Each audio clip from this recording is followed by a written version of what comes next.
You're strong. I know.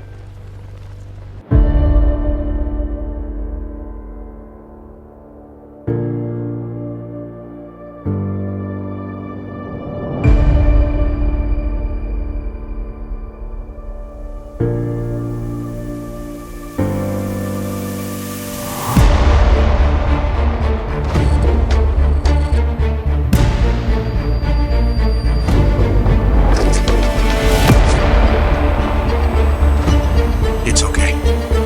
I've got you now. Just like in the movies. Welcome to SuperWonder Legacy, and Brit and I have a really fun one that we are going to be discussing this week. So, essentially, what we're going to do, and by the way, how are you, Brit? I am good. Essentially, what we're going to do, we're going to take Superman and the concept of Superman and Wonder Woman as a couple and put that into other franchises, not necessarily DC. I didn't do any Marvel ones, but basically we're going to take them and put them in other franchises. And like, what if they existed in this franchise, in this franchise? So basically you're seeing our creative process like live. And it's kind of fortuitous that we do this episode after we do the whole announcement one. Right. It does, because, we have a lot of ideas and we want to, also include the audience too, to see their feedback, because this is what, this show is about: creativity, talking about, how to expand Superman and Wonder Woman as characters. And basically, if we had ownership of their characters, if we own DC, what would we do with them? That obviously DC isn't doing. And they're leaving a lot on the table. If you're able to have these crossovers, then why not make it worth it? Yeah, exactly. And the thing about DC, because here's the thing, and I've said this many times with DC, the problem with DC is that it's not like that they have like issues with characters or anything like that. They have the best characters. The problem is they don't utilize them in the best way, because it's because once again, what DC doesn't realize is that, again, with the whole DC versus Marvel thing, that the interesting fact that no one really wants to say is that DC has the better characters. The problem is they don't know how to use them properly, which I wish they did, because they would 100% destroy Marvel. Yeah, DC, the whole thing of Marvel's characters are humans trying to be gods, and you have DC with gods trying to be human. Well, first, I mean, that's a simplification of both companies. It's just that what Marvel does better is, with their characters, they're not trying to make them into gods. They're still very human and, regular, whatever. But they aren't afraid to like put their characters in a situation that is relatable, still in a sense of trendy, and still in the sense of the fantasy though.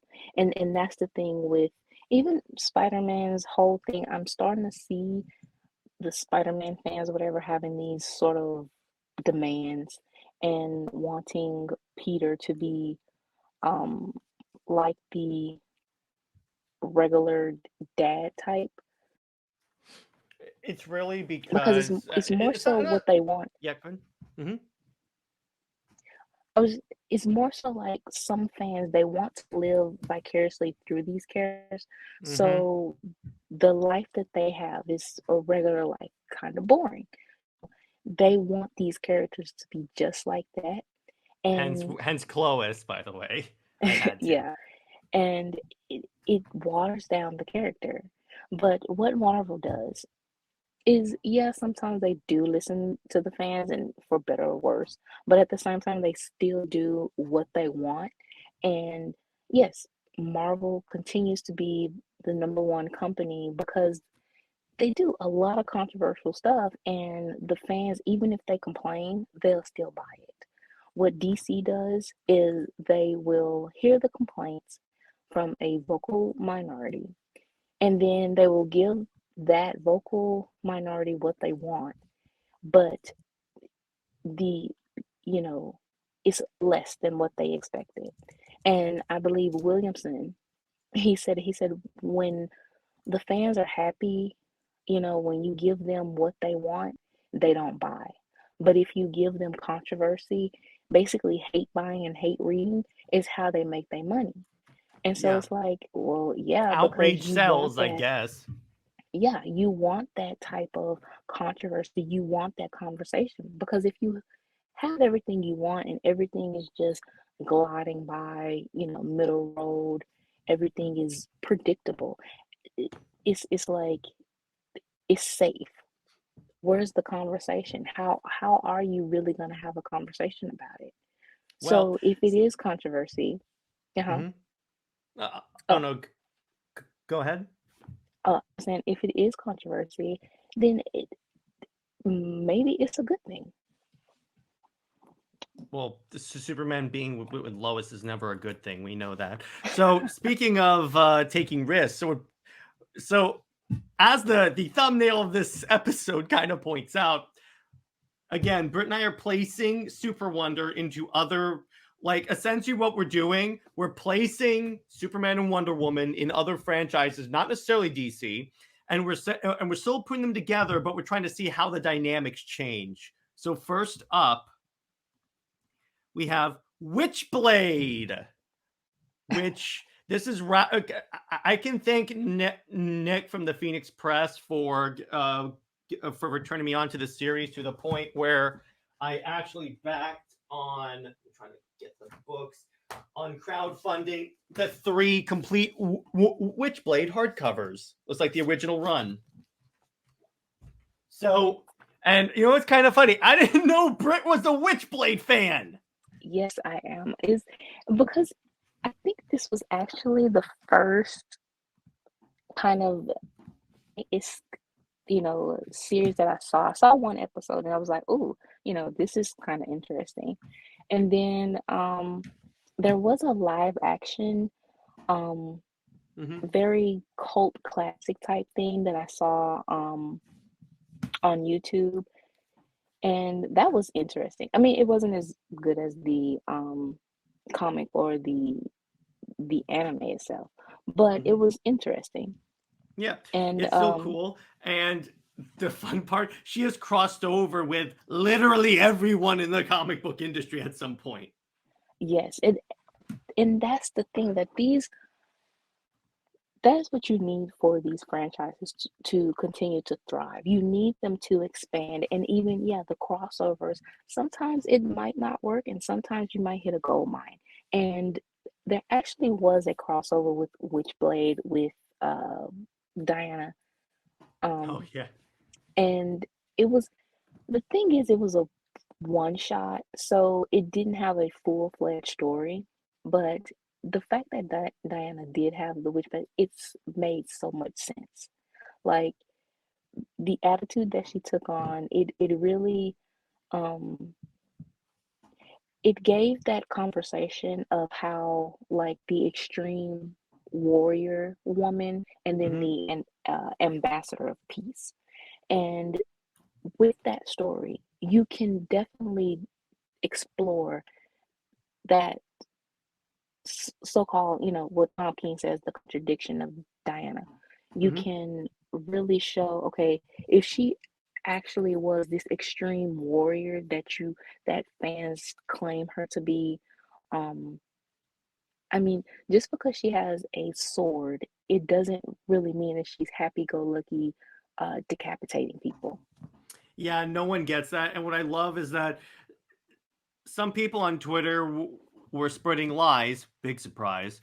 They played the clip of when Superman shows up in the Snyder Cut and Diana's fighting Steppenwolf and she's smiling. She's like, "Look at how she's smiling in war. She likes being in battle." And I'm like, literally, if you rewind the clip 5 seconds, she's smiling because Superman is back to life and showed up. Right. I mean, yeah, even in BVS, when Mhm. she kind of like had that smirk or whatever, it Yeah. was more so like she was getting back to the fight. And it wasn't Doomsday, he's a big old troll monster or whatever, She's a like, "Oh, a mutated. challenge." Yeah, it was basically like the challenge. It's not so much as the thirsty killing. And even Mark Wade, when he uh says that Kingdom Come Wonder Woman is bloodthirsty, and it's like, God. no, she isn't. That's And how I and clearly know that the story of Kingdom Come was more of Alex Ross, because that Wonder Woman, because she wasn't bloodthirsty. She was, because bloodthirsty implies she just goes up and starts immediately starts killing people. No, it built up to that, and even she was, and eventually she was like, "Nah, we're not going to do that." yeah, so to even with his own, well, the story is Ross. So yeah, but it's the fact that you are the partner though, or the co-writer of the story. So you should know the reasoning behind Diana having this attitude. And it was like, that's DC's problem, is that they don't want to um challenge these characters, and you have this idea of challenging them is you're doing wrong by them. So Mark Wade, even with Superman, he would say that he can't fail. He and if he fails, he's not Superman.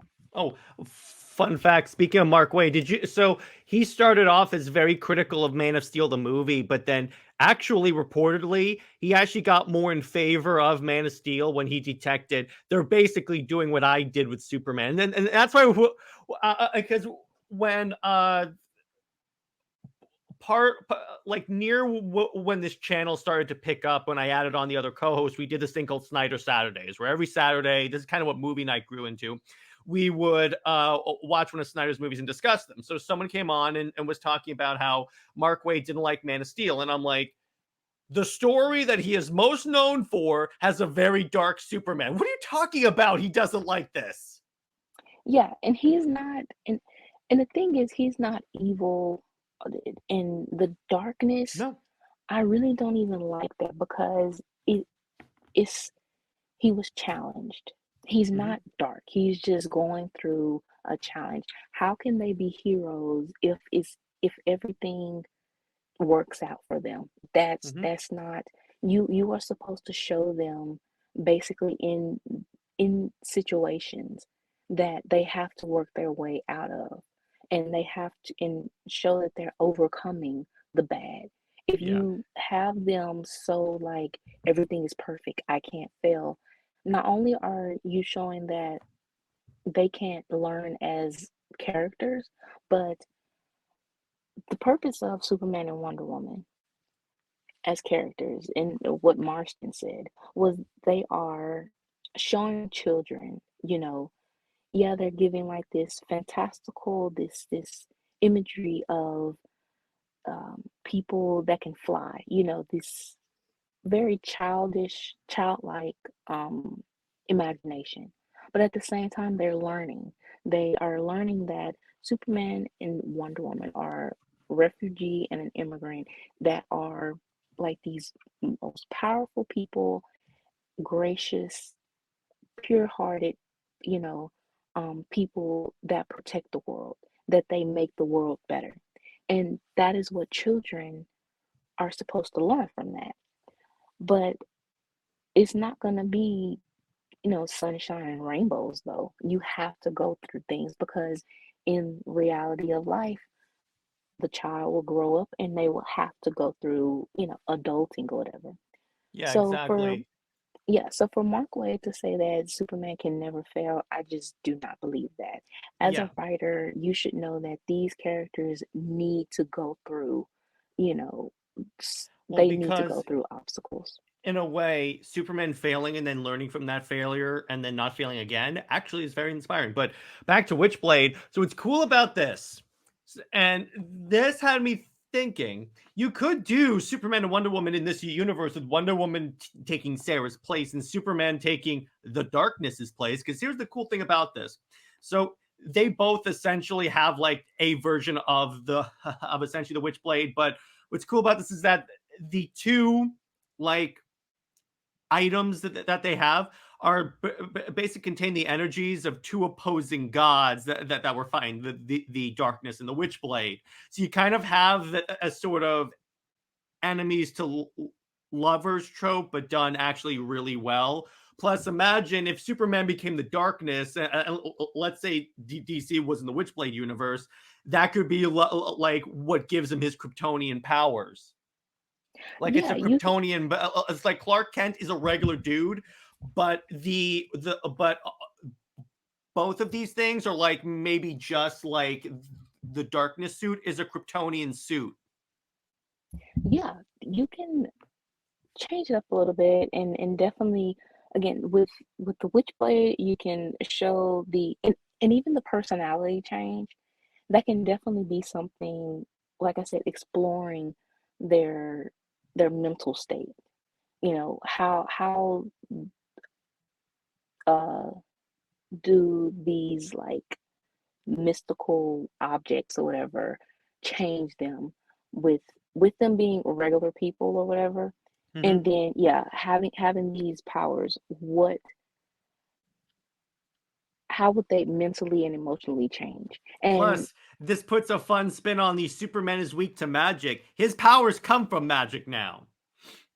yeah, that would be pretty interesting. And of course, you have to put the gods in somehow. Oh You yeah, know, we you love could the say gods. that like that like the gauntlet, like no, the Witchblade gauntlet is a product of the gods. It's a super weapon. You could still have Diana be like an Amazon, but but you could say like her armor and her powers,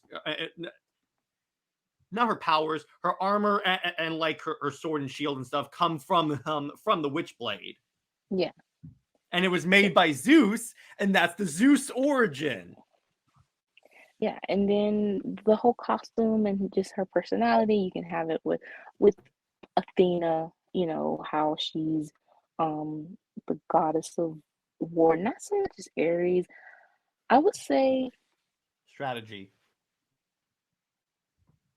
uh with Ares, I would put him in a place of honestly, I want him to go against Clark for Mm-hmm. some reason because I just feel like again the whole thing with Superman, his it's like they don't like to have him with challenges. You have Zod, sure, you know, but Zod is like he's becoming one note.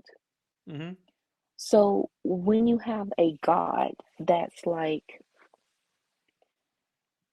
of war and so much of this power and he sees okay, let me back up.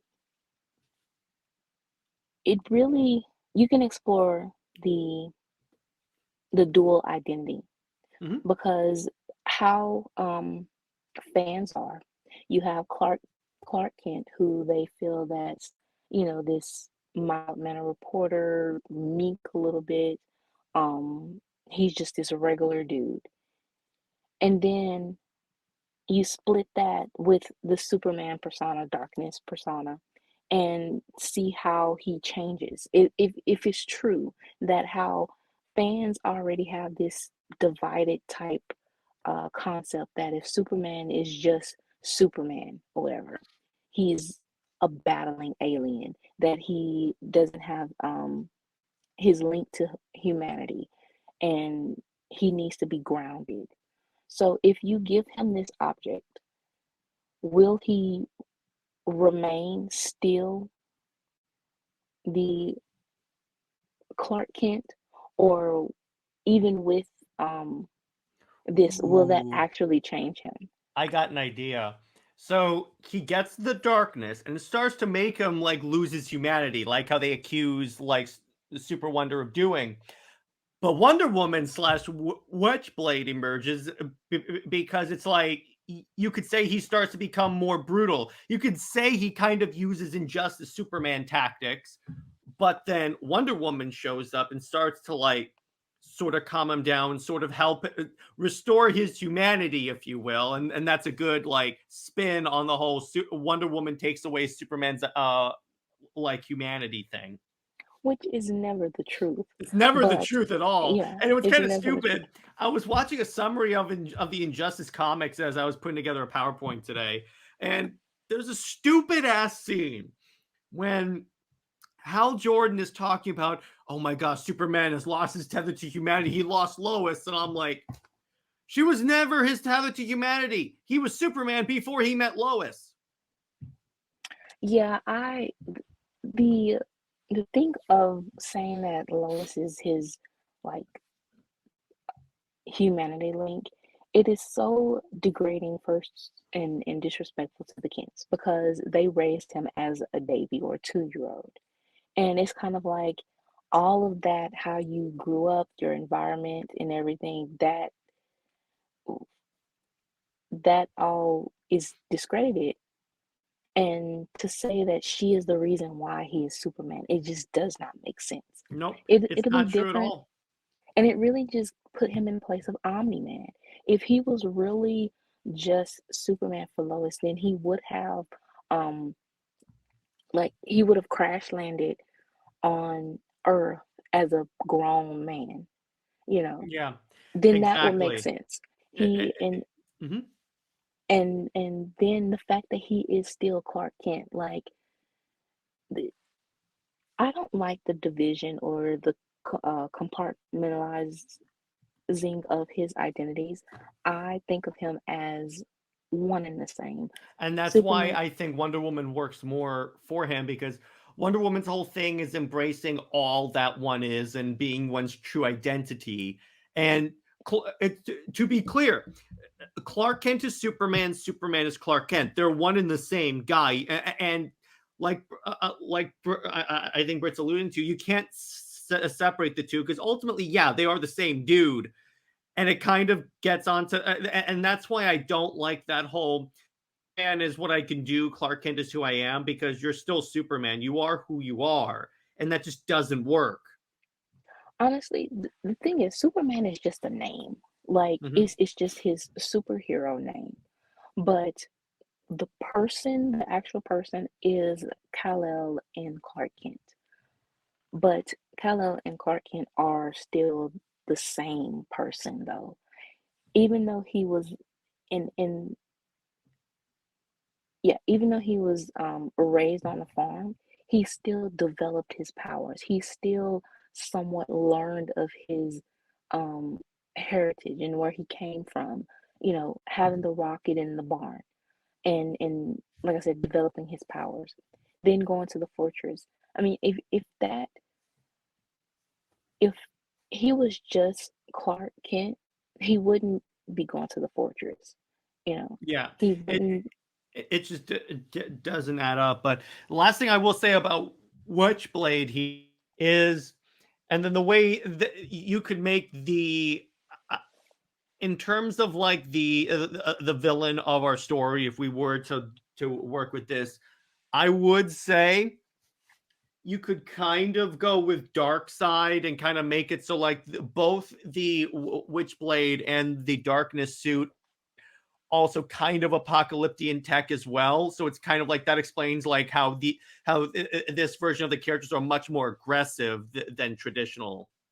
Yeah, and again, with the exploration of their mental and emotional state, it shows that Clark Kent and Diana Prince, Diana Themyscira, Kal-El, they it really shows that they can control the objects because of their hearts and what they don't need, like Lois or Steve or anyone like that to uh make them, who they are. They are who they are all by themselves.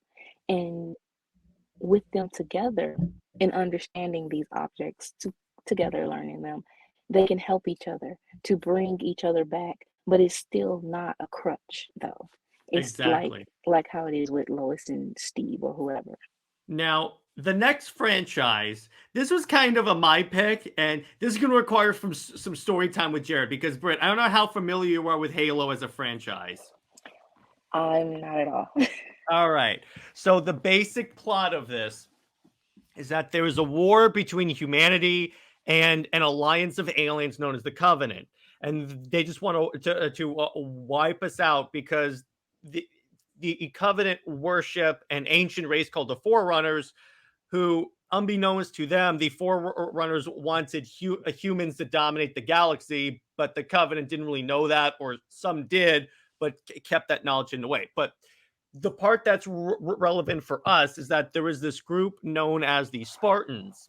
And the origin of this program is that humanity expanded in the galaxy. They were on the verge of a civil war.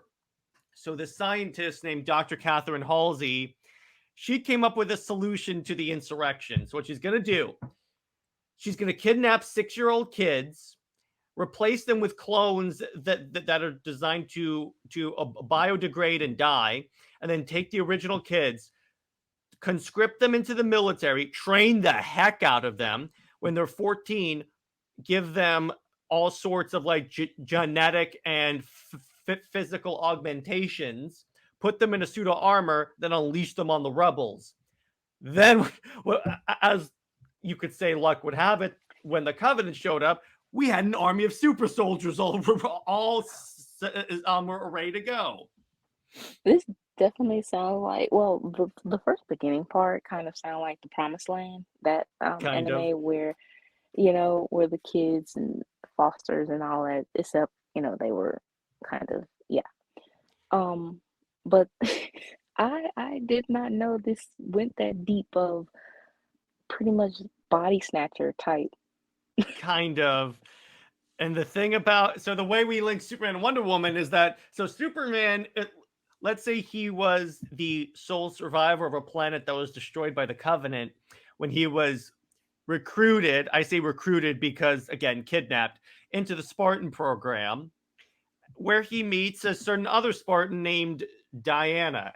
And would the Spartans, they all have like a number because of so what had happened is that when they created the program, they had a list of kids they were observing, and then it's like their number is denoted on their armor. Like, this is John 117, Linda 058, Kelly 087. So anyway, so we could have John be like, so we could have Clark be like Clark, or Cal. We could go with Cal, whichever way we want to do with this. We could have him be like Spartan. Normally it's like 3 numbers, so we could do like 193. So it's like close to 1938. And then we could have like Diana be, what was the year that Wonder Woman came out? 41. So actually, we could have Superman be like Spartan. Let's see, 038, and then Wonder Woman can be 041. And so the thing about the Spartans is that they essentially, so they're put straight into boot camp essentially at 6 years old. So these kids have been training together since they were 6 years old. They figured what that could do is give us sort of a little bit of a familiarity between Clark and Diana, particularly when they've known each other literally their whole lives and have been bred for one like purpose, combat. Then with the Hope thing in Halo, the Spartans became like this great motivational booster, because you have these soldiers that seemingly could take rounds and be fine, could lift cars, sound familiar, and could perform these superhuman feats in the battlefield, and come out fine. And that's how you have the whole they inspire hope thing. We can even have the entire Justice League be Spartans at this point. Yeah, that is very interesting. Yeah, and so the other thing that I figured is so then and then you also have like so and then you could have like Darkseid be a member of the Covenant and just go with that. But so essentially, by the way, the reason why I know all this stuff is because Halo is the other franchise besides DC that I'm like immersed in. So that's kind of my thing. Yeah, I mean that just like how you had to do with the Green Lanterns franchise. It's kind of This similar. is now with your story time. It makes me want to now understand the Halo franchise a little bit more. I'll Because send at first, some sources. I'll send you some sources. yeah, because sometimes it's I guess it's the way it's presented sometimes that I'm like, it's not my cup of tea. But then when someone explains it, it's kind of like, oh, wait, I might be very interested in this. They did an animated movie called The Fall of Reach, and I'll explain why it's called the Fall of Reach in a second. But what that follows is the early days of the Spartan program, like from inception to like the kids, and you follow the series protagonist John 117, the Master Chief, and his team of Blue Team. As you see them being abducted, you see them training, you see them being augmented. And here's the thing: so of the kids that were like scouted, 75 were actually recruited. Of that 75, 35 made it to the end. Now, what happened to the 30 to the other half is that so the Spartans are trained from 6 to 14. When they're 14, that's when they receive their augmentations because like kids heal really better. A lot of the candidates either got like very bad side effects, like someone blind, some had like weird contorted limbs, others straight up others straight up died, others were paralyzed. But it's like imagine that's your life. You've been in the military since you're 6 years old, told you're going to be this big badass, and then you end up having a leg bent backwards. Wow. See, that's the thing. These other franchises have so much more depth and say and putting the characters in such position and where you can get way more invested. And that's the problem with DC is that they're so scared. And the thing is he admitted that they're lazy and scared to I know take, that was my favorite episode. yeah, and they are to take these risks. And just by you explaining just that quick, it's like, oh, I want to know more about the characters, about this franchise. But with DC, with how they talk about Batman, the prep time, I'm just Batman, so everything is all cool or because whatever. I'm Batman. And I'm like, that's not an Right. excuse anymore. That's a BS excuse. And with Superman, he's the mild-mannered reporter. He's, this flying brick sometimes. He's, just stands for America or something like that, or a romantic character because he carries a random woman really bridal style all the time.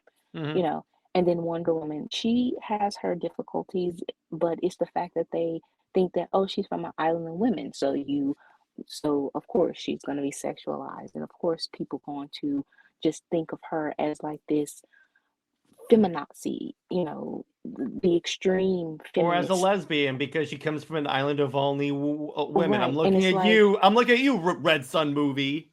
Right, and it's kind of like that's disrespectful because just because she's from a full island of women does not have anything to do with her sexuality. No, it's not. Again, you're oversimplifying these characters to where when you oversimplify them too much, they become boring and they become stagnant, Exactly. and no one wants to invest in that.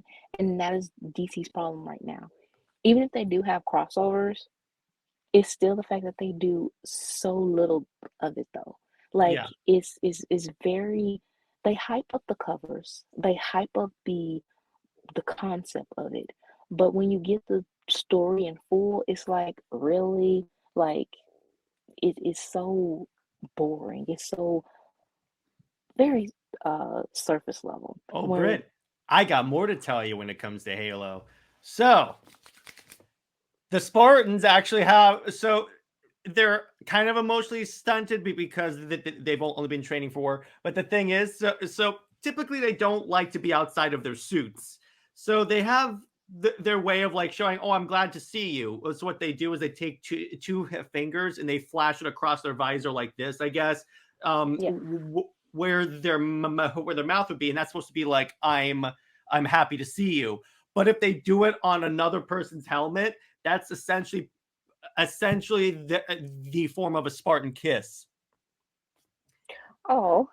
And what's interesting, so these two, so I've read a good portion of Halo lore, and they've kind of hinted that these two, John and Linda, kind of like each other, but haven't done anything because of duty to being soldiers. But what's kind of cool, so I referenced the Fall of Reach earlier. So what happened was, so when the kids were abducted, they were taken to a planet called Reach. It's basically the Fort Knox of humanity's military. It's their like home base. And that's where they're trained and augmented and stuff. So the Covenant finds Reach, and this is where we get like the plot of Halo Reach, and then the plot of the novel Fall of Reach, and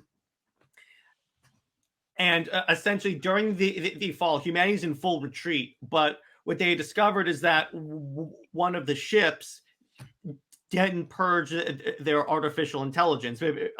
So the idea is that they have to purge whenever a ship first encounters the Covenant. Typical protocol is destroy the AI and the navigational database because we don't want these things finding Earth under any circumstances. This ship didn't get a chance to do that. So Chief takes Linda and goes into space to go and retrieve it. She gets like messed up, stabbed through the chest with a sword to the point where she is pronounced dead. But Chief will not take she's dead for an answer. So he puts her in a stasis tube and then just says, nope, we'll heal her when we get back to humanity. And then they're saying, Chief, she's dead. No, she's not. He turns out to be right because she gets revived. But it's like, that's the thing about John, and that's the Chief's actual name, is that if you're his teammate, he will move heaven and hell to make sure you survive the mission. And that is very Superman. Yeah, definitely. And the whole AI thing that's all really very interesting. Like It's very intricate, yes. It's the fact that we're dealing with AI, how it's not that extreme, but it's the fact that we are dealing with that within the reality of the world right now too, because it has become a massive thing now. Mm-hmm. And there's no way to really stop it. I mean, it's so many people that are complaining on Twitter that's, talking about what AI is doing with art and stuff like that. But at the same time, there's no way to really stop it. Even within the stores, you don't really see cashiers anymore. You see the self-checkouts. And it's kind of like, I mean, Amazon almost had one of those stores where like you would just, since you scan your credit card, you would pick up your items and then leave, and then it would charge your card later. right. So it's like we are gravitating to basically like the Jetsons. Mm-hmm. That's another franchise, actually. That would be hilarious to put Superman and Wonder Woman, the Jetsons. Oh, jeez. That would be so cool. But we are, in reality, gravitating towards that. And the thing is, George Jetson was born, I believe, last year or something. Oh, so it was geez. like, in the cartoon term, So yeah, we are in the state of the Jetsons, and it's kind of like so many people are complaining, but it's evolving so rapidly, and we just don't want to go towards the I Am Legend type, Hmm. you know. No, no. We don't want to go to that path. We want to go to the Jetson path of, having Rosie and stuff like that. My But favorite meme I saw on the internet was someone said, scientists think that they can bring a woolly mammoth back to life with DNA. And then someone says, there are 5 movies called Jurassic Park that tell us this is not a good idea. exactly, no, we did. I mean, it's already the fact that we don't know exactly like the creatures, within the world. There's still so many like animals or whatever that are being discovered. So no, do not do any type of science experiment on any prehistorical creature, because if that thing, if you do successfully put something to life like that, and we have like this big mammoth Jurassic thing, Oh, God, that'll be fun. like, no, that, I mean, yeah, it'll be cool, but at the same time, I mean, I don't want to see a big Tyrannosaurus Rex like Although in the it would be street. cool to just drop to if we have to go. It would have been cool if like during the Afghanistan war we could just drop Velociraptors and let them do all the fighting. But they even tried to do that in the movie. So speaking of weird creatures, this is a crossover that I gotta admit I did not see coming. Brit, Pokemon. Because, okay, the idea of Pokemon was it's because of Pikachu, Mm-hmm. and I had a one shot for Austria, my Oh OC boy. for, so she was for Halloween, and so she was dressed up as Pikachu, and especially because she has lightning, electrical type powers too from Zeus. So Wait, that would be hilarious because all the other kids are like, she has a really elaborate costume. She even has lightning powers. yeah, so I was like, okay, this is so cute. Like, honestly, some of the Pokemon are cute. So I'm like, Diana, she would adore like Pikachu and um those type of Pokemon. She would. So yeah, that's All right. I'm asking you a question to everyone in the comments watching this right now. What Pokemon would Superman and Wonder Woman have? I think that we will have some very interesting Oh, oh God. This what have I done? I mean, that is something really, and there was a fan art actually of this crossover Oh, of really? for yeah, I will have to find it, but it was like this totally makes sense. I mean, Diana is an animal lover, and Mhm. honestly, I don't know Couldn't you what. talk to animals? Yes, so it's the fact that Oh, Diana, yeah, so Diana talking to Pokemon and understanding them would so she's be. like Ash. We turned Wonder Woman into Ash Ketchum. Yeah, so it's like, and then Clark, I mean, I don't know, he would probably maybe, um, I could see him having one that actually flies, so he could fly with his yeah, I Pokemon. was thinking of not so much as Charizard, but a bird type, you know, um, Mhm. he would have that, Oh and wait. Okay, so here is the universe. You ready?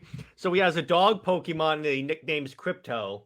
Crypto is a Pokemon in this universe. Crypto, yes, oh my God, yes, that is definitely. See, I told you It it fits makes. actually.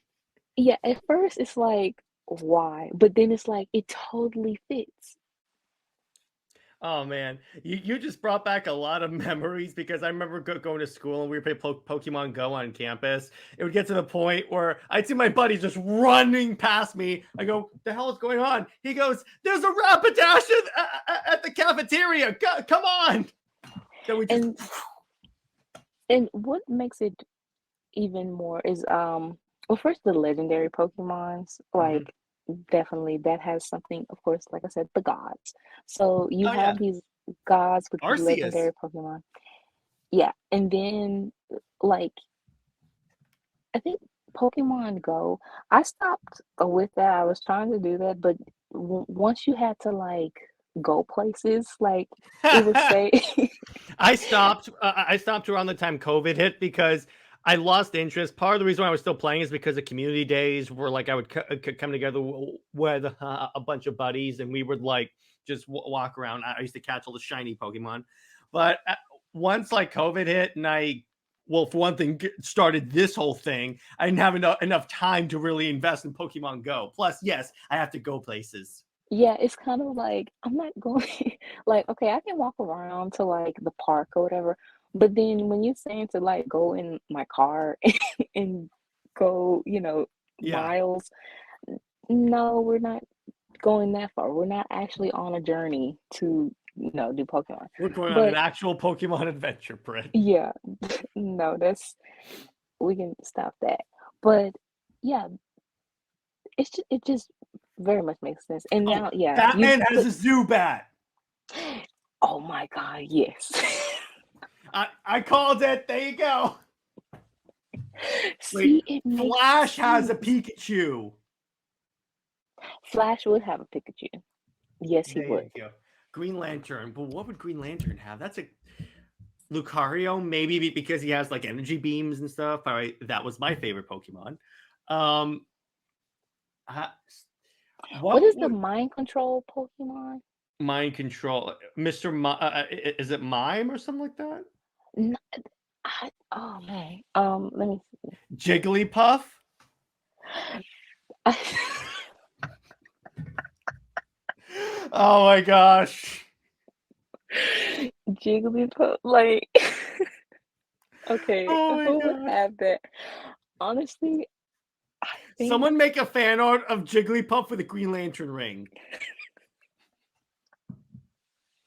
That would be so good. and then get mad and singing. Oh my God. And then mark up somebody's face. Yeah, Shazam. I Oh, think he would want a Jigglypuff maybe. I would say so. Yeah, I would say let's make Aquaman would probably have like a like Gyarados that he rides on like in Super Friends when he was riding a seahorse. Yes, he would. Let's see. I'm trying to think what's a technology one because I was going to talk about Cyborg. Maybe Voltorb or something like that. The Let's one of see. those or what are the ones that kind of look like oversized magnets? Oh, Magnite or something like that. I think Yeah. and of course, Catwoman would have a Meowth. Yes. We would have to. And one exactly like the one on the yeah, that will be very interesting. Yeah, and the one that actually talks, so she could talk, so she have conversations with it about Batman. Yeah, so I you think know what's gonna what? I think Diana would have a Mew. Okay, that's good. I like that one. And Grail would have the Mew too. Yes. There you go. That's how you do it. That's how you do it. Yeah, because I could see because again, Mew is like a god Pokemon, and it's just adorable. So there you go. Yep. Yeah, it would be See, so again, good. it's This I can't very believe no one's interesting. done this. It's very interesting. It's kind of so out there, but it's actually adorable. Like with the characters, I was really thinking of And wait, Diana, but Austria plays with Mew. yes. See, it's now I want to write this. I This have is to gonna write end up this. being a one shot. Exactly. You know what? I am gonna write this. Like, that is so cute. You It's so saw it right adorable. here, folks. We birthed a fan fiction. Yes. Now all we need are some artists to draw, a couple of fan arts, and we are good to go. Exactly. Now, the next one is one of the few animes I have watched practically all of. I'm thinking about a couple episodes left in the final season. Attack on Titan. Oh boy. The show that the Titans, the way they move, gives me freaking nightmares. Yes. Okay, so when first seeing this, I wasn't interested, but then I did see the live action movies, and to understand the story, it was like, oh, okay, this is pretty interesting. And just the whole, I have seen the ending, and I don't really agree with it, but it's like, it's a very, it's not very happy, but it's sad, that Mm-hmm. complex type ending or whatever. But it's very much to the Titans. Yeah, they are very scary looking. Yeah, And and I will say the part that always like blew my mind is when I got to season 3 and it tells like it makes you think the story is taking place now, but it's actually taking place in the past, and you see like everything that led up to the events of the first episode. So I'm like, okay, that works. But in terms of Super Wonder in this, that is actually an interesting question. I got it. The powers come. Superman and Wonder Woman can turn into Titans. yeah, that is exactly why I pretty much wanted to put this incorporated, is because having the Justice League or whatever turn into Titans, and just that idea of them sort of, again, it's like almost losing their way, Mm-hmm. but something like pulls them back so they can be who they are supposed to be. The And Titans are like Aaron and his crew, like Grayson and Barbara, and they're the ones that they have to like cure the Titans, and they end up giving the Titan League, if you will, yes, I am coining that, the ability to control their powers. you just basically gave Titan League, like, that should be a Thank you. an actual name. That So should yeah, be. you have to copyright that now. TMDC, suck it. Another, while we're on that anime type, I was thinking Hunter a Hunter. Mhm. With Okay, so with that anime, it is basically a competition of they are, fighting, and it's I would think that it's showing really Diana's fighting styles, like her being in a competition, and with these different um characters. It's one that's very, I had to understand, like, that he is a very complex type character, Mhm. and it's one that you have to understand the subliminal Mhm. message within his character, because it's very weird.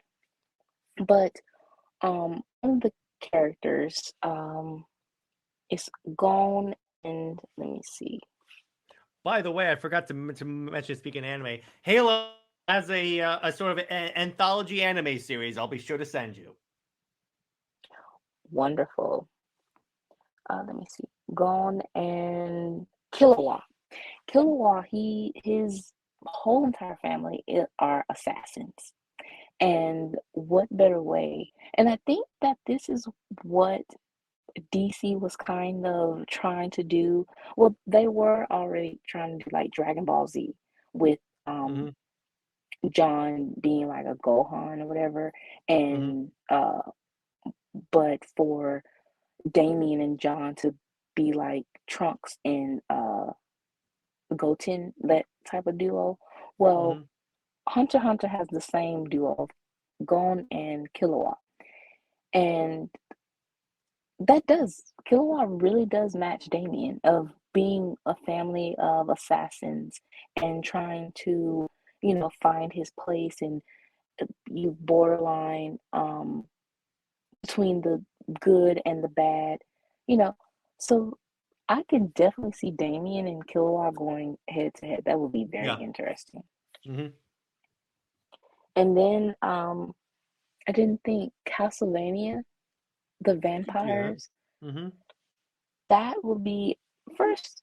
I love the whole vampire thing, and the animation is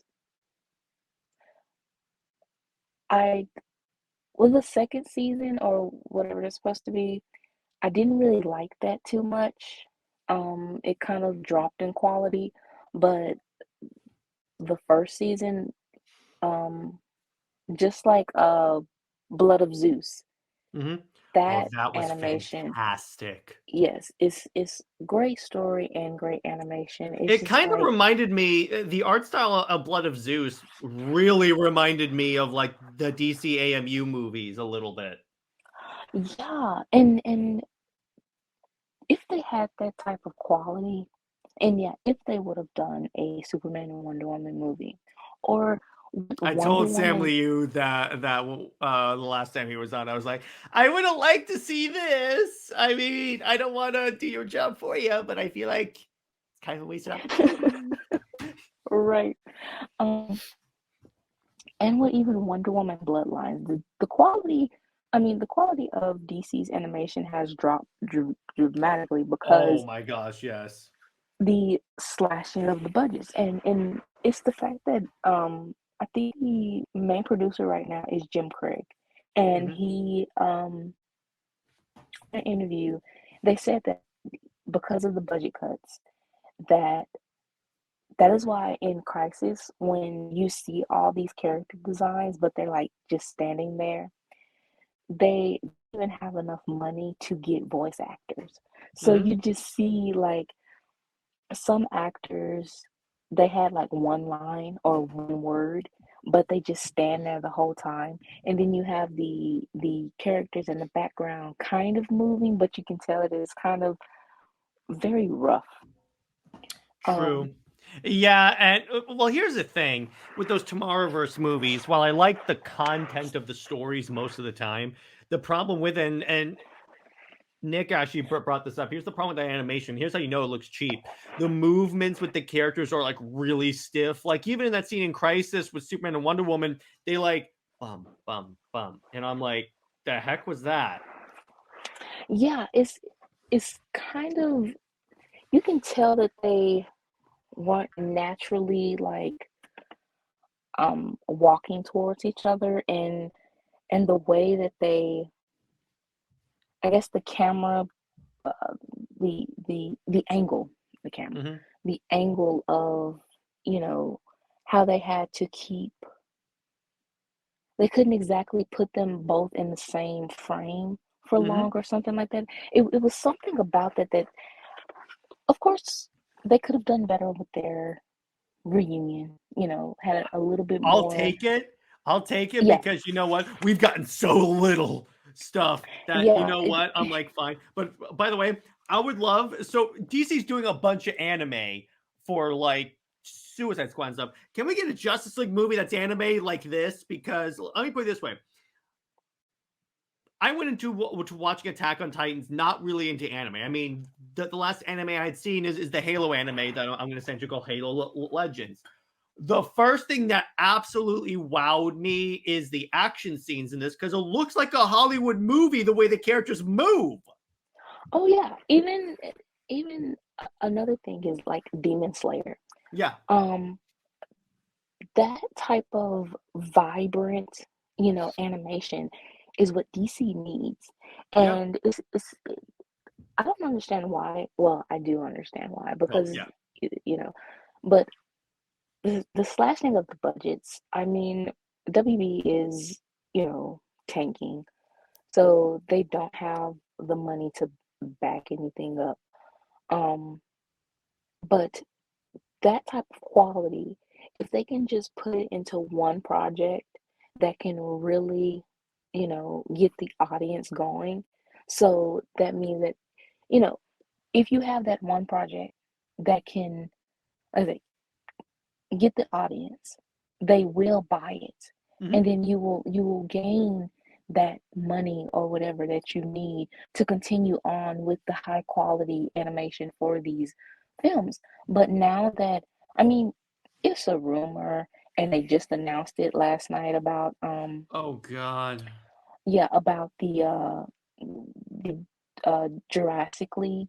And it's kind of Of like with all the those. animated movies you could have, of all the animated projects you have to announce, by the way, that book didn't even sell that well.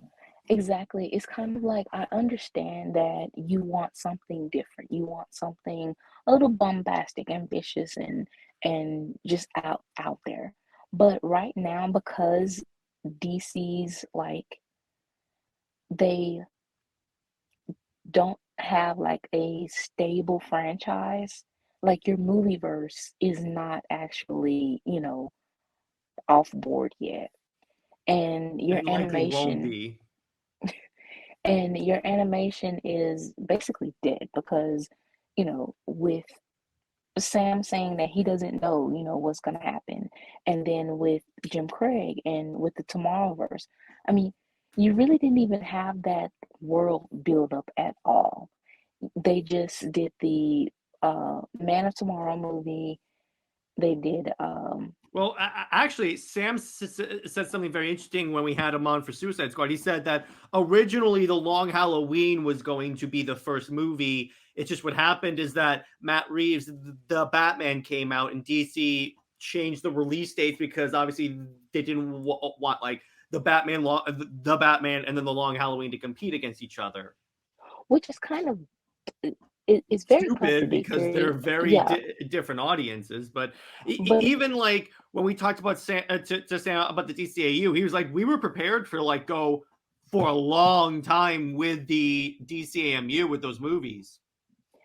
and that's even more so kind of like first it's even more so a lot of questions coming about because if you planned on having it for a long time, why did you rush Death of Superman? Oh and God, and yes. also it's like if you also planned it, why did you have so much stuff done off screen? And another Exactly. And Jay Heat, before you ask in the comments, yes, I'm never gonna let it go that they broke up Superman and Wonder Woman off screen. because you have Even Sam admitted on the show that that was clunky. yeah, it's the fact that you have this development of one relationship and then the next you have another relationship and you're supposed to accept it. That's the issue of this relationship had and pretty much people, say that it needs that development for investment. But with another relationship, it's like, oh, that's what it is. So um we don't need the development. You're supposed to just care for it. And so yeah, with saying that they are supposed to have this for a long time, I don't really Mm. I don't really believe that. Um and also with the even with rebooting the universe, Man of Tomorrow, again, the relationships developing off screen. Like, no, Oh yeah, you with you Lois. know, yeah, I mean, Earth 2 Lois lived and died off screen. We didn't even know she existed until it was brought up in And Crisis. that's the way she is best used off screen. Yeah. Um Also with the Tuckerverse part, it was the fact that okay, so when they did Death of Superman, it was the same time that they were doing Death of Superman basically in the comics with Final Days. And they were also doing Death of Superman in BVS. Mm-hmm. So there was synergy right there. So for Sam, I'm not saying, but for him to say that DC now they don't want, the two Well, to let's be clear. coincide. DC and WB change their minds all the time. So that's why I'm a little, I'm inclined to believe Sam because they change their minds all the time. Yeah, so they are very fecal, very much so. So yeah, with that change, I mean, did you kind of realize that having synergy basically does not work? And or is it the fact that, of course, it's Batman, so you're gonna change, a couple things. But yeah, that whole thing of you had Death of Superman 3 basically all across the board of every media, and then you change the story just because of a story. Like Lois It's was not, odd. yeah, Lois was not, she is not important to Death of Superman. I don't care. Yeah, Reign of But the anyways, Superman. Yeah, you could look at it this way. Arguably, Lois is, I'm going to say this, never important to a story, but she played a role in Reign of the Superman and Return of Superman. That I will acknowledge. That's why it's like you, the first time Sam came on and he said that the justification Tucker gave me was like, well, that the Superman is really a Lois story. And I think he even said it on This Week when I had him on. I was like, is it though? It's kind of not. yeah, She shows up, but it's a story about Superman getting his ass kicked. yeah, and it's just the fact that that's their only reason. Like, there's no justification for breaking up Clark and Diana but that. And it's kind of like that seriously was not a good reason at all. And by the Because, way, when you put in the chat, they should have done Super Doomed. I brought that up to Sam, and I think he thought that was a good idea. yeah, Because because you could I have done mean, that. yeah, if you were actually instead of the thing is, even with the people who work within DC and WB or DC, they are so stuck on their own preference that any new story that they don't give chances to. And it was kind of like I think Tucker did say that it was like New 52 was forced on them. But honestly, Superman, with even with the animation, the movies that they had, I think Unbound was the last movie that Superman had, and it flopped. Yeah, even though it was good, it wasn't there, and that's why if you notice with like even the movie Apocalypse, they label that Batman Superman Apocalypse because Batman sells more. It's like it's like here's the thing. I guarantee you the reason why the Superman Wonder Woman book is called Superman Wonder Woman and not Wonder Woman Superman is because Superman has a more marketable name as of Wonder Woman. Now, should it be that way? No, but that's because DC doesn't exactly give their top like creatives to Wonder Woman. But moving on to the next franchise, another one that I thought would be very interesting, particularly since it involves people with abilities, is Star Wars. Henry Cavill actually had a saber. I think he Of let me course he see. did. The dude's a nerd. Of course he did. Yeah.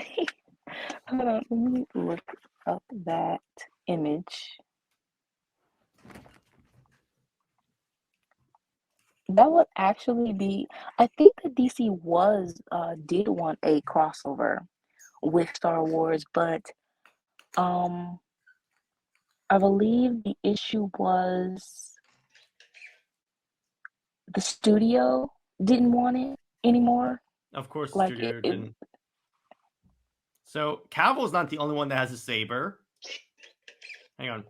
I lost the dramatic effect. Probably it needs new batteries. Okay. Oh, here we go. Cool. There you go. But anyway, but of course Henry Cavill would have a lightsaber.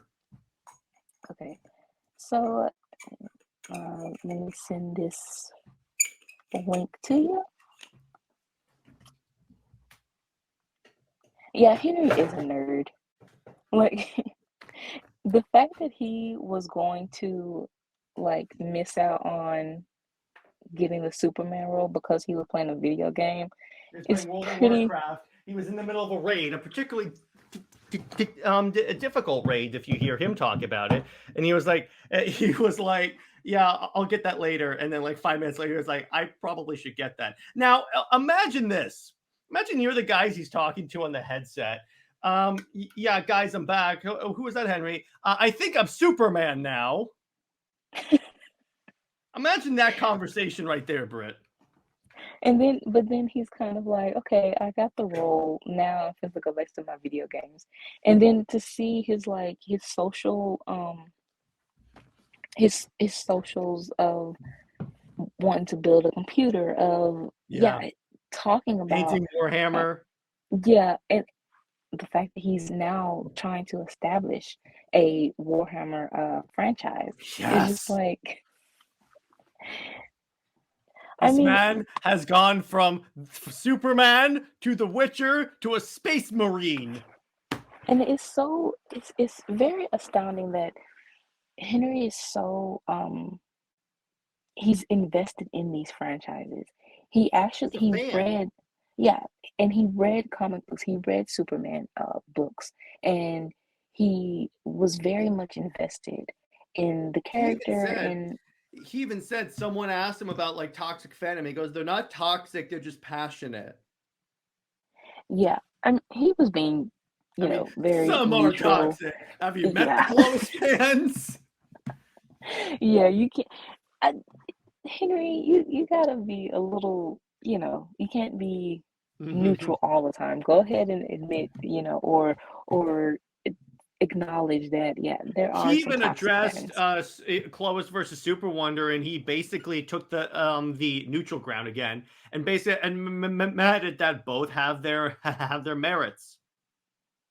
And that is what we even advocate for, is that we don't like Lois at all, no, and we have the we can very much just like Lois and think that she is the worst thing to ever walk the DC earth. But so here's exactly what he said. He says that this is a long discussion because there are a lot of questions to be asked and answered. I mean, who was better for a superpowered alien, a human or a goddess? Yes, the goddess can do all the normal things, which we would think are normal in a relationship, and not have any fear of Superman. But you also need to have the baseline of humanity, which Lois provides, and literally keeps his feet on the ground, keeping him down to earth. So that's more of a debate than an answer. So he basically says there are arguments on both sides of that are valid, which I'm like, because he says he said that even when they asked him about who would you romance in the Witcher, and he said there are arguments for both sides. I thought I went this way, but there's a legitimate argument on that way.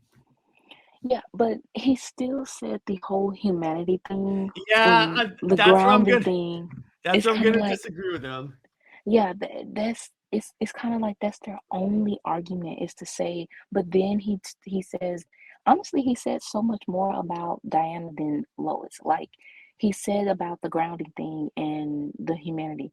That's it. That's only 2 points. Well, what he did also say is that the goddess can give you everything someone would have in a normal relationship, i.e. the grounding and stuff. So he's saying they're on both sides. Yeah, but Diana can still give the normal, quote unquote, whatever normal means, and then the extraordinary too. Wouldn't you want that? Like, you want the best of both worlds. Like, you have the normal, but it's also the exceeding the normal. Exactly. That is what, but to say just the whole grounding thing and humanity, I know. I'm so sick of that. It's annoying. But anyway, so on to Star Wars. So the way I thought we could put them in this is, like, you could say that like Diana is from an isolated order of only female Jedi. They're the Amazons. And then, like, You could say like Clark is a farmer. Or you could basically turn Superman into Luke Skywalker, and you got Yeah. you got it. Here's how deep you can take this. Deathstroke is Boba Fett. That's how deep you can go with this, and that means Batman's Han Solo. That actually works. So who is Yoda? Who is Yoda? Oh God, who is Yoda? That's a good question. Who is like a wise Ganthet of the Green Lanterns? He's a guardian of the Green Lanterns. Oh. He's even green. He's on theme. He's even green. That kind of works.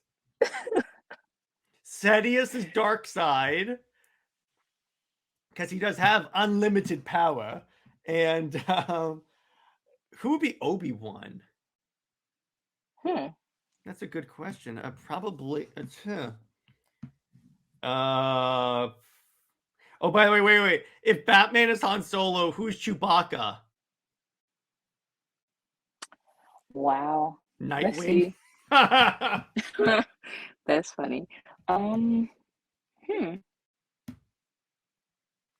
would have to be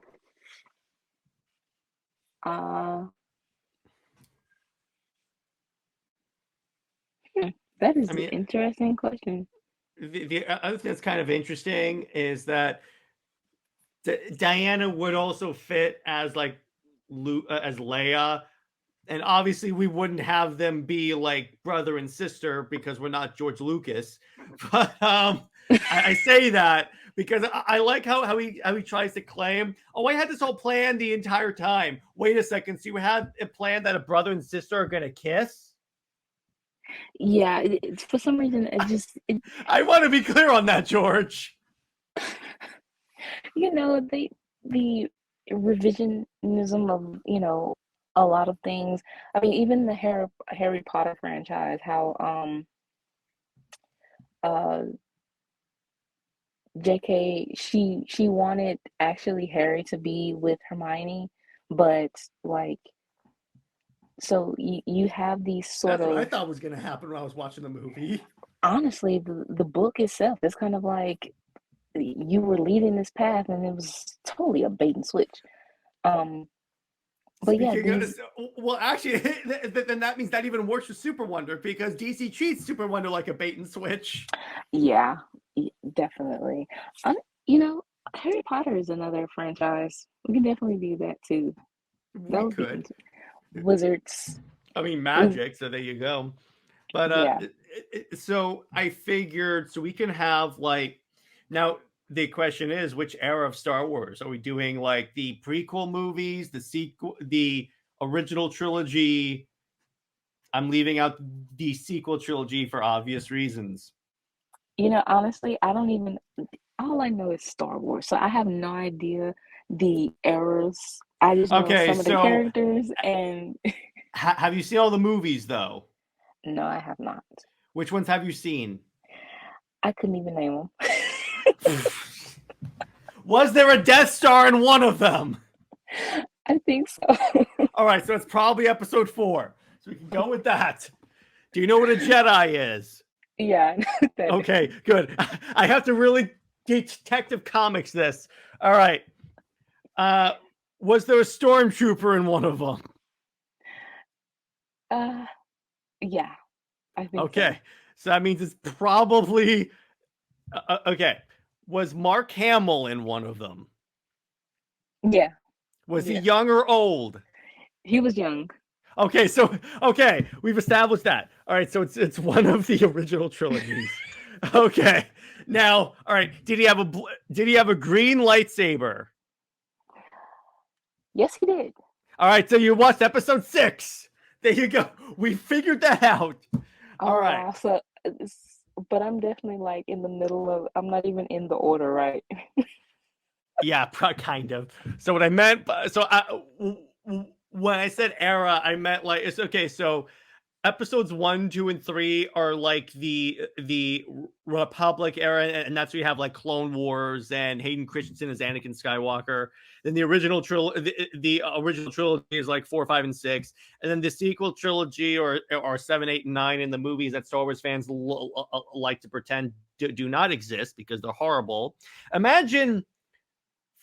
Here's an analogy of this, Brit. Imagine, so the Charles Sewell book is episodes 4, 5, and 6, and then Tomasi comes on and it's 7, 8, and 9.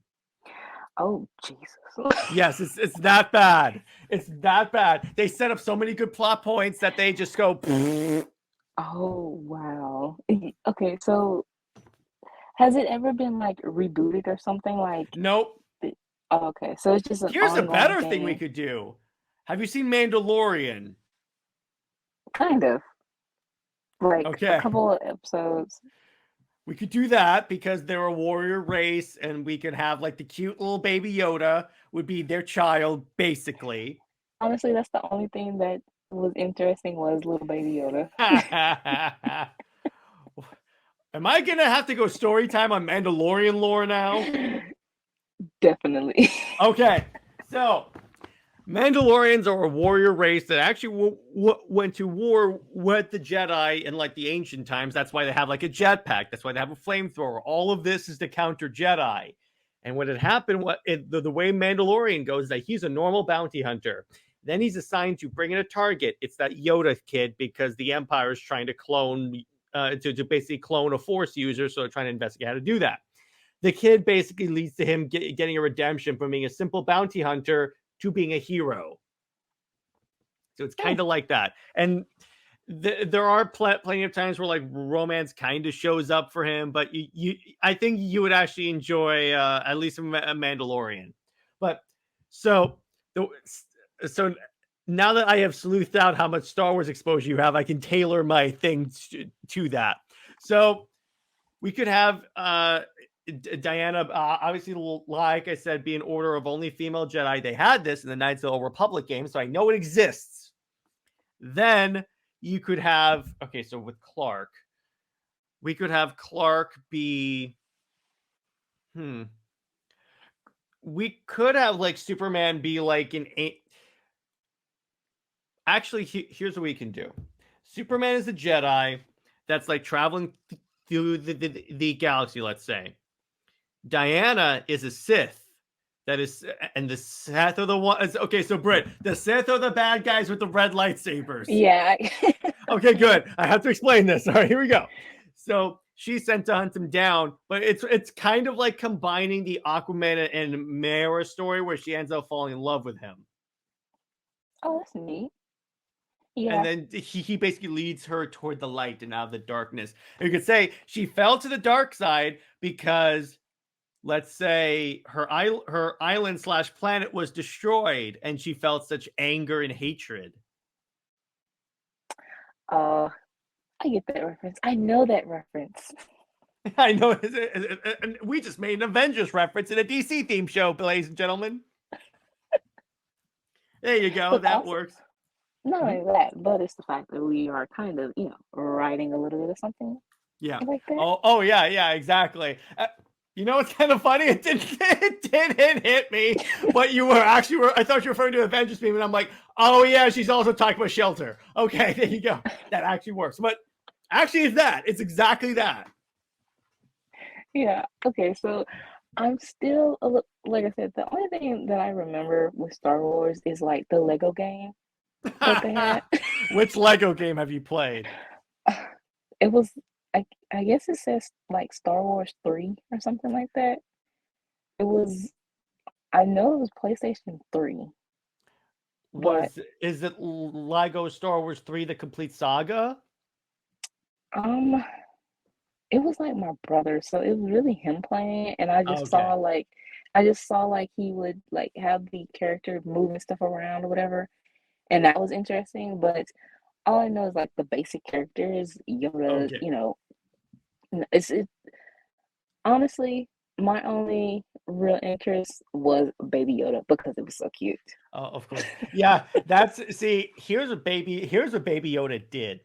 it gave guys an excuse and a little cheat sheet how to get their girlfriends into Star Wars. There's a cute animal.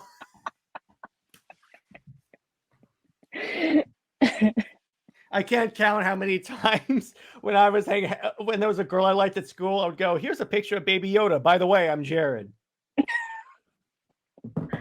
Oh my God. It works every time. That is definitely the equivalent to having, like, if you are like the older brother or whatever, and you're babysitting, and I think that was on a TV show, like the older brother or something was babysitting the kids, and he was like, and to get the girls, it was like, oh, he's so, you know, like helpful and, with the kids, and it's like, yeah, I'm using the kids or a dog or something like that. That's definitely what Baby Yoda represents. Yeah. So essentially, Clark is a Jedi. She's a Sith who becomes a Jedi. The reason why I make them be giant Siths because then they can have powers. They're not as like god tier powers. I mean, some Force users are, but at least that way, it's a cheat sheet onto how to get them as people with abilities. That's cool. And then we can have. Yeah, I'm sorry. Go ahead. Now I have a lot of quote unquote homework. So I have to watch Halo, and now I have to watch the Star Wars movies to understand, all the characters now. To start at episode 1 in Star Wars and then move on through those. But then now that you're saying, like, I don't want to go into the Tomasi parts. Like, yeah, I mean, you can try them to see if they're good. The problem with 7 is that's basically a copy and paste of episode 4. 5 is horrible. Like, it sets up plot points and then just abandons them randomly that were set up. And then 9 tries to play catch up, but ends up like throwing so much stuff at the wall and seeing what sticks. Plus, they have the perfect example of a Mary Sue. That honestly sounds like Rebirth. It's Star Wars Rebirth. I can't believe I didn't think about that. That's what that is. That definitely, like, if I didn't know what you were talking about, I would definitely think you were talking about Rebirth. That's just plain and simple. Yeah, exactly. So, and Barry, yes, I give Brit, that's what you call this episode. I give Brit homework. So, the next one, this is one that I thought of. It's kind of interesting. Another Image Comics property. Spawn. Oh, they did have a Batman in Spawn before. I have it. It's really good. Now, I did not think of that. The way I figured we could do Spawn, you know how like the Amazons are guarding the gates to the underworld? Yeah, Doom's Doors. Doom's Doors, yes. So what if Diana is essentially, because of this duty, Doom's Doors are flung open and all these demons escape. Then Diana has to become the Hellspawn to round them up. And then she encounters a certain hero. I think we could probably have him be Superman in this universe because Spawn is crossover with DC, or we just come up with a new one.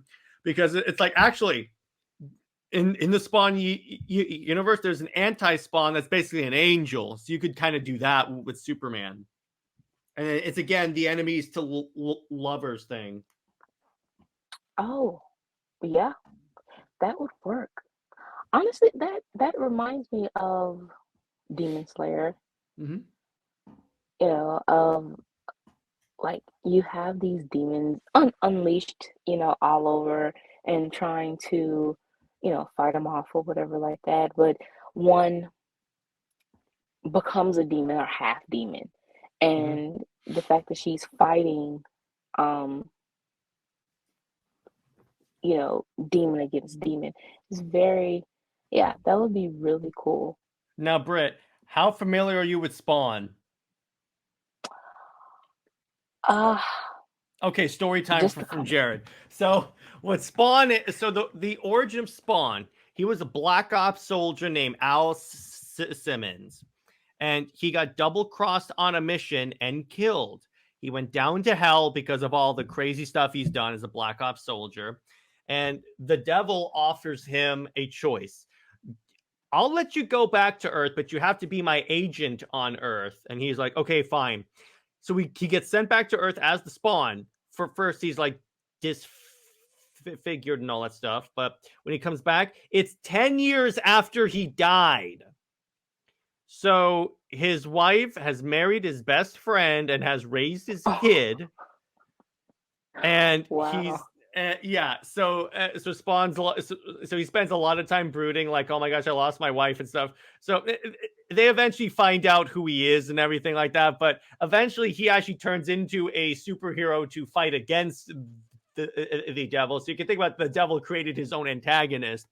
And actually, the current comics are doing actually says something really cool where Hell wants him to rule as King Spawn, but he doesn't want it, so they keep sending agents to try and drag him back down to Hell so he can rule.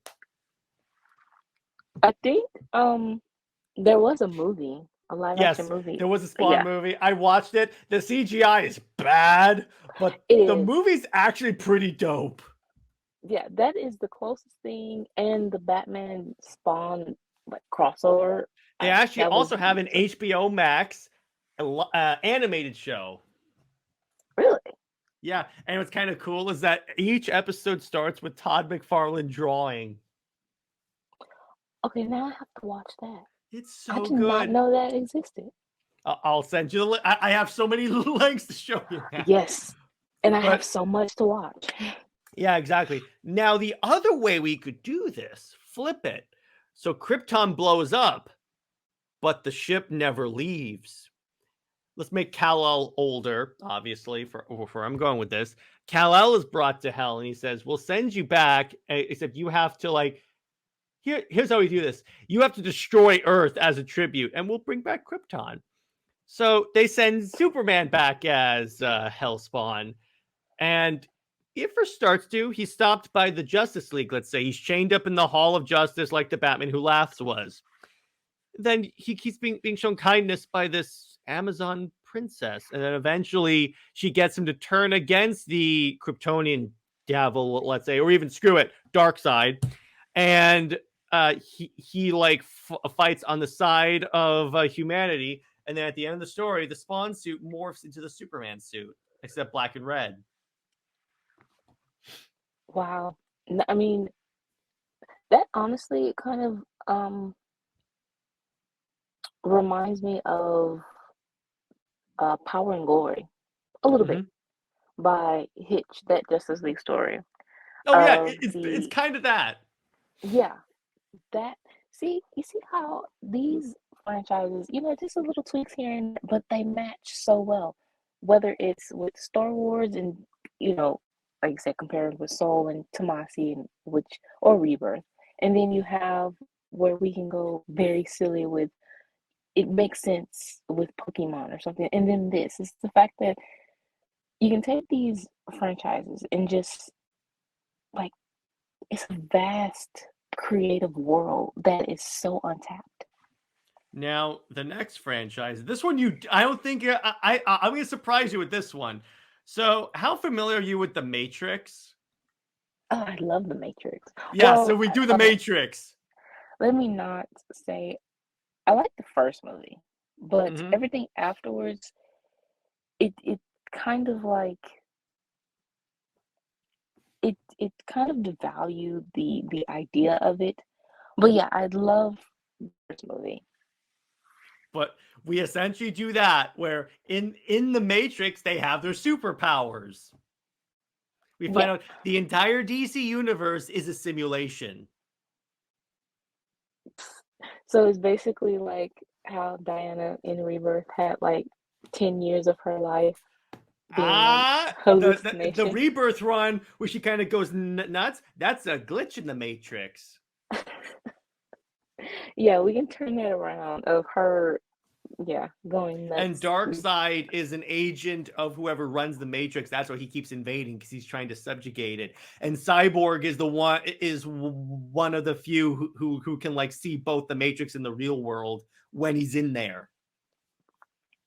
No. Cyborg is forced to perpetually stay in the Matrix because his real body was destroyed while he was uploaded. Oh, that is cool. There you go. It's kind of funny. The Matrix seems like it's it's kind of funny. I was watching an old interview with the Wachowskis, and what they were saying is that the major influence for the Matrix was like a lot of the comic books they were reading. So I'm like, of course. So, of course, Neo would be Clark. Yeah. Trinity would be Diana. Who is Morpheus? Batman. Oh. Okay. That makes sense. Or Jor-El. Jor-El is better. Yep, because he's the one that basically tells Neo, this is your mission. This is what you have to do. Yep, there you go. We just combined DC and Matrix. Call us up. And by the Matrix has comics too. So there you go. Yeah. But please, not the last movie. Is just like I like the last movie. That's just me. That's just me. I mean, it basically felt like a cash grab more than a. Well, it was. I also like in that movie when they call out Warner Brothers in the movie, and I'm like, yes. As a DC fan, I was like, yes. My mistake, by the way, I showed my dad's first Matrix movie was the fourth movie. Because he'll watch stuff with me. He had never seen the Matrix. I'm like, hey, let's watch this. He's like, the hell am I watching? Because I'm the only one in my family that has watched the Matrix. Well, I mean, it's a very, like I said, when it first came out, and within the early 2000s, people were very interested in the slow-mo. Like that is something that, with older movies, like when you go back to the 80s movies or something like that, or even the 90s, you can tell the CGI and but Matrix kind of gave that first glimpse of like the very high-tech CGI and the slow-mo and stuff like that. So yeah, and it works so well. I mean, Zack Snyder, the slow-mo. Oh yeah. Which I was watching Rebel Moon recently, and I'm like, this is definitely a Zack Snyder movie. That's the thing about Zack. You can always tell within 30 seconds if it's a Zack Snyder movie. Yeah, I mean, because the very beginning, it has to be slow-mo, and then it's like every 30 minutes, it's a slow-mo scene. And it's like, but at the same time, it's so cool because it especially when it's like an IMAX or 3D or something like that. And it just like, that is just that whole special effect is real interesting. I will say, The Matrix also gave me this dope line that, by the way, I had to watch the movie multiple times to make sure I heard this right. He's doing this Superman thing. Yep, I was like, oh, okay, I see what you're doing there. But all in all, pretty cool. I think the Matrix is actually the easiest thing to do for DC. Just have that. Now, the next one is a Brit suggestion that. So this is gonna be us redoing a current comic crossover, Godzilla versus Kong. Which, by the way, first off, I like a lot of this story. I think it's great. I think a lot of elements of it are great. There are some things that I would change, and Brit and I are going to talk about that. But all in all, let me put it this way. It's not the worst DC event that has come out this year. It's no Night Terrors. Yeah, it's very much, another cash grab of course, because they have the movie and, and the series and stuff like that coming out. So, of course, they wanted to have a crossover. Although I will maintain the best thing that this comic event has ever given us is the image of Batman in a giant mech punching Godzilla in the face. That is the coolest, drawn by Jim Lee. That is the coolest variant cover of all time. Yeah. And that's the thing, is like, even if the story isn't up to par, it's still the fact that you can have the images, the covers are Yeah. this. Now I want a Justice League Pacific Rim crossover. Can we do that, please? Oh, that. That's a Yes. crossover. Oh my gosh. Yes. I saw the movie. It was very much a drag a little bit, Which one did you Um, see? Because there's two of them. oh, I Did think you it was see the latest. the latest one? Okay, watch the first one. It's way better. Okay. Yeah, I think it was the latest one that was kind of like, oh, like, no, this isn't. I don't like when they try to kind of like remake stuff or sequels, because it it just like ruins the momentum sometimes, and Yeah. they don't really have a story, or it's just a very drag of slog or whatever. And it's like, Hmm. what's the point of this? Exactly. Now, So my first issue with Godzilla and Kong, they haven't done a thing where Green Lantern creates a giant robot construct and punches Godzilla. Because I got news for you, Brit. The current Green Lantern comics did that. So Sinestro is stuck on Earth without his yellow lantern ring. So he builds Rage and gets a red lantern ring, and he fights Hal. He becomes a giant kaiju, and Hal gets a giant mech suit and fights the Sinestro kaiju. And like, if they're wow. doing this in the Green Lantern book where Godzilla does not exist, why aren't they doing this in the Godzilla book? I mean, Again, DC wasted opportunity as usual. as usual, that's the thing. And even this crossover is very much a lot of wasted opportunity, because you have it where, yeah, you are seeing the characters kind of interact with the, oversized animals or whatever, but it's still something missing within the story.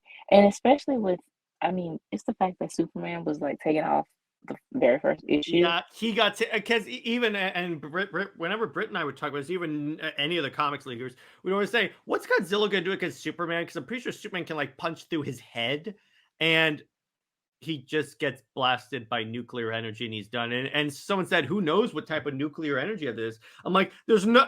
It's just, someone actually tried to tell me that like maybe that was kryptonite radiation. A, it wasn't green, and B, they didn't. If that's kryptonite radiation, they didn't tell us that was kryptonite radiation. That again, that is when you have to either turn off your brain, or you have to go so far deep in like headcanon type area to explain it to yourself, the logic of why did this happen. Now, And the first thing I would do to redo this, obviously have Superman not with Lois. I think in this show you would know that. So what you could do is make it where we go to the it's basically like post-crisis characterization of the relationship where they love each other but they haven't told each other yet. And you know how like in the beginning of the story Clark is about to propose to Lois? yeah, We make it where Clark is about to tell Diana how he really feels about her. He sets the whole thing up. He's getting like pats in the back by like Barry and Hal, and then Diana's like, "Why are you patting him on the back?" And they're like, "No reason, no reason." And I mean, the first, yeah, go ahead. I was gonna say the first issue, when Diana is like, of course she's used as a mouthpiece to congratulate him with Lois, but it's the fact that they were holding hands and they look more like a couple than him with Lois. Exactly. As he's about to tell her, he's like, "Diana, there's something I really have to tell you." And then Godzilla emerges. We could still do like maybe they do it like Godzilla is created because of Lex Luthor's kryptonite nuclear testing. Let's say so. Let's say he got the beam. He takes out Superman, and then Wonder Woman is by his bedside, and then he says, "I don't know if you can hear me, Clark, but in case I don't get a chance to tell you this, I love you." That would be so sweet. That is so much better than whatever, being comatose for I don't know, Mhm. weeks and out of the Uh, story and I got and this. I'm not done yet, Britt. So, remember in DC Online the trailer when it was Diana screams that got Superman to like come back to Earth? So, yeah, Diana goes and fights the Titans. So, well, the Justice League does, and she is fighting Godzilla, and Godzilla's blasting her with his radiation. She's like holding it, but it's too much, and it starts to burn her, and she screams. That's when Clark wakes up and punches Godzilla so hard he goes into the ocean. that will that will honestly be so much better than what they have now Yeah, I because know. like Lois her role is always just the love interest, but there's no when people say there's no stakes with Superman and Wonder Woman or I whatever. know. When Rob said that, I was like, okay, you obviously didn't read the book.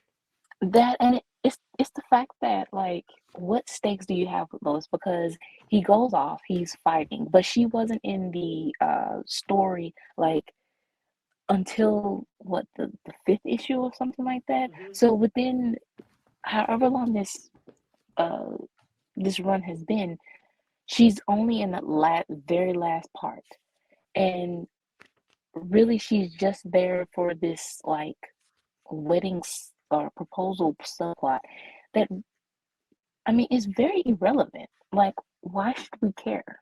You know? It's like on that note, I remember when I first read the first a few issues of Warworld Saga, Lois is in danger. Legit, out loud, I say, he's gonna save her. Why should I care? There's zero stakes there because Superman is always gonna save Lois.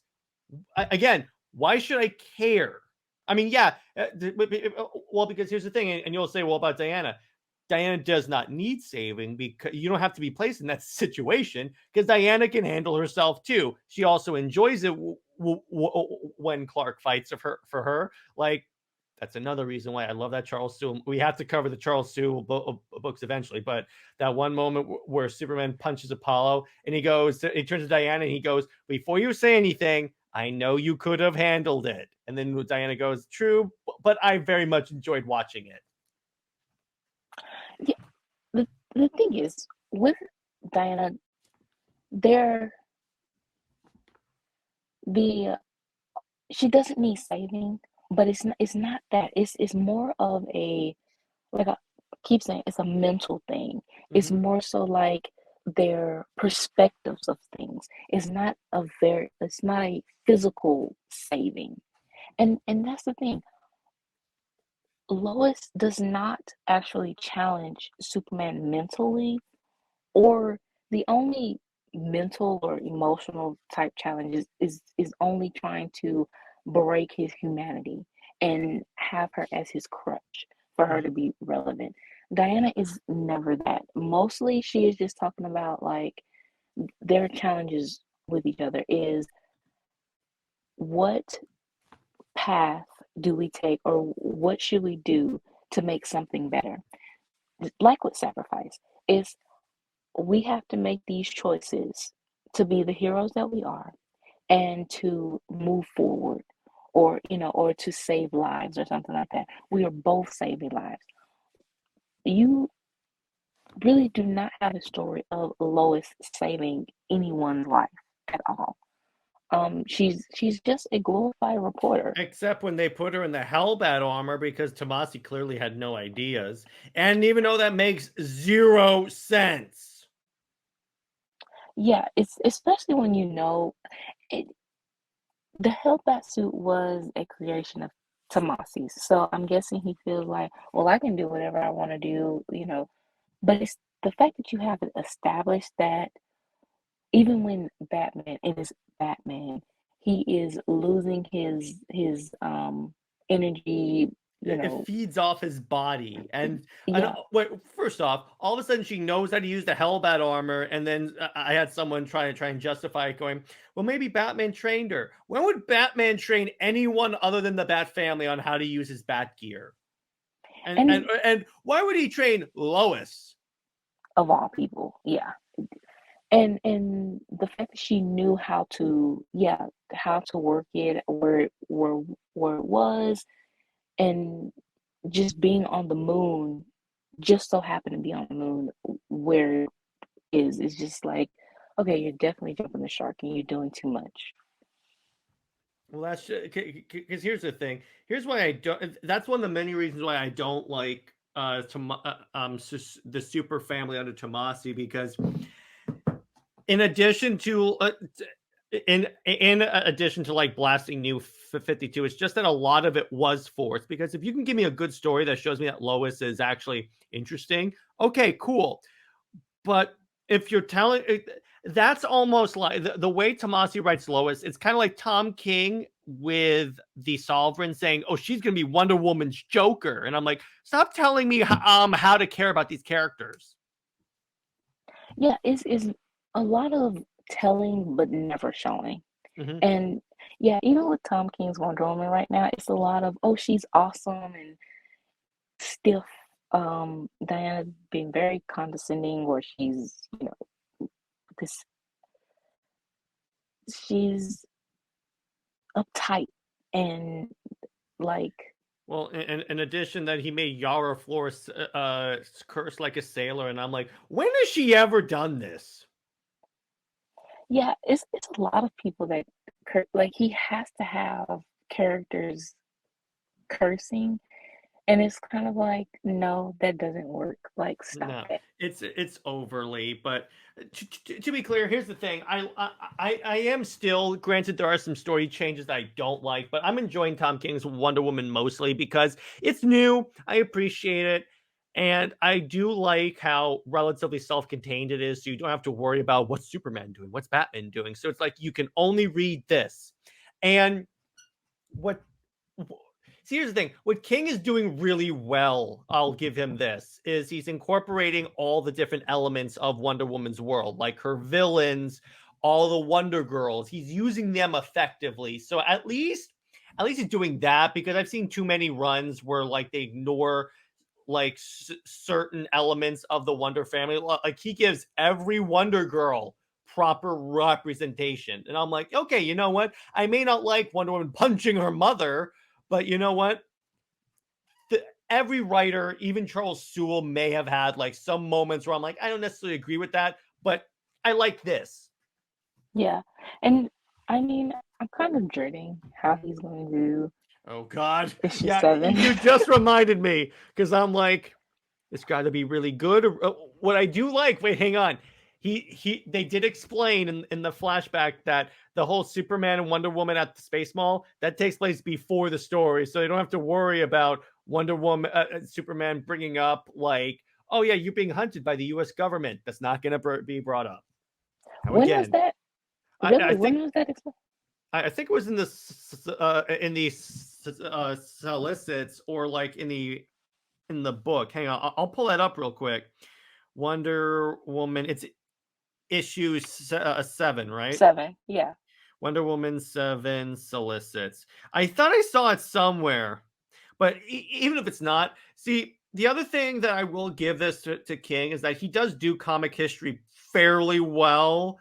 So I mean, it's at least it could be an interesting story. So it says for Batman, was anything Avengers so far. I thought I saw it somewhere. I will say though, it has fantastic variant covers. Yeah. Well, and that's the thing about Tom King. His books, even if you don't like his story, they have the best art. Great ever. art. Yeah. Like he's got like Clayman, he's got Daniel Sampere. I'm like, the book is always going to look fantastic. Right. It just says it's a special issue, and what's so funny is that they have it in all caps too. That it's a special issue. Special issue. It's like, oh my God, this is such like, is that a threat? What? Let me put it this way: if he can stick to landing on issue 7, he'll be a notch higher in my book. Because if he can do it respectfully, he doesn't even have to like. He doesn't even really have to acknowledge any past relationship that they had. Just be respectful. That's all I ask. If you're respectful, if you're respectful, I'll be like, okay, you know what? I would have liked if you at least had them acknowledge that they at least had feelings for each other, or something like that. But at least you didn't like blast it like Tomasi did. Exactly. If y- I mean, it honestly, it, that they retroactively or whatever and debuted to post-crisis, even though their relationship, well, first their relationship in the New 52 is supposed to be within this mess of a canon, but Supposedly because they referenced it in the Steve Orlando run of I believe that's the one that actually recanonized it. And I love where and Tomasi did. I love this.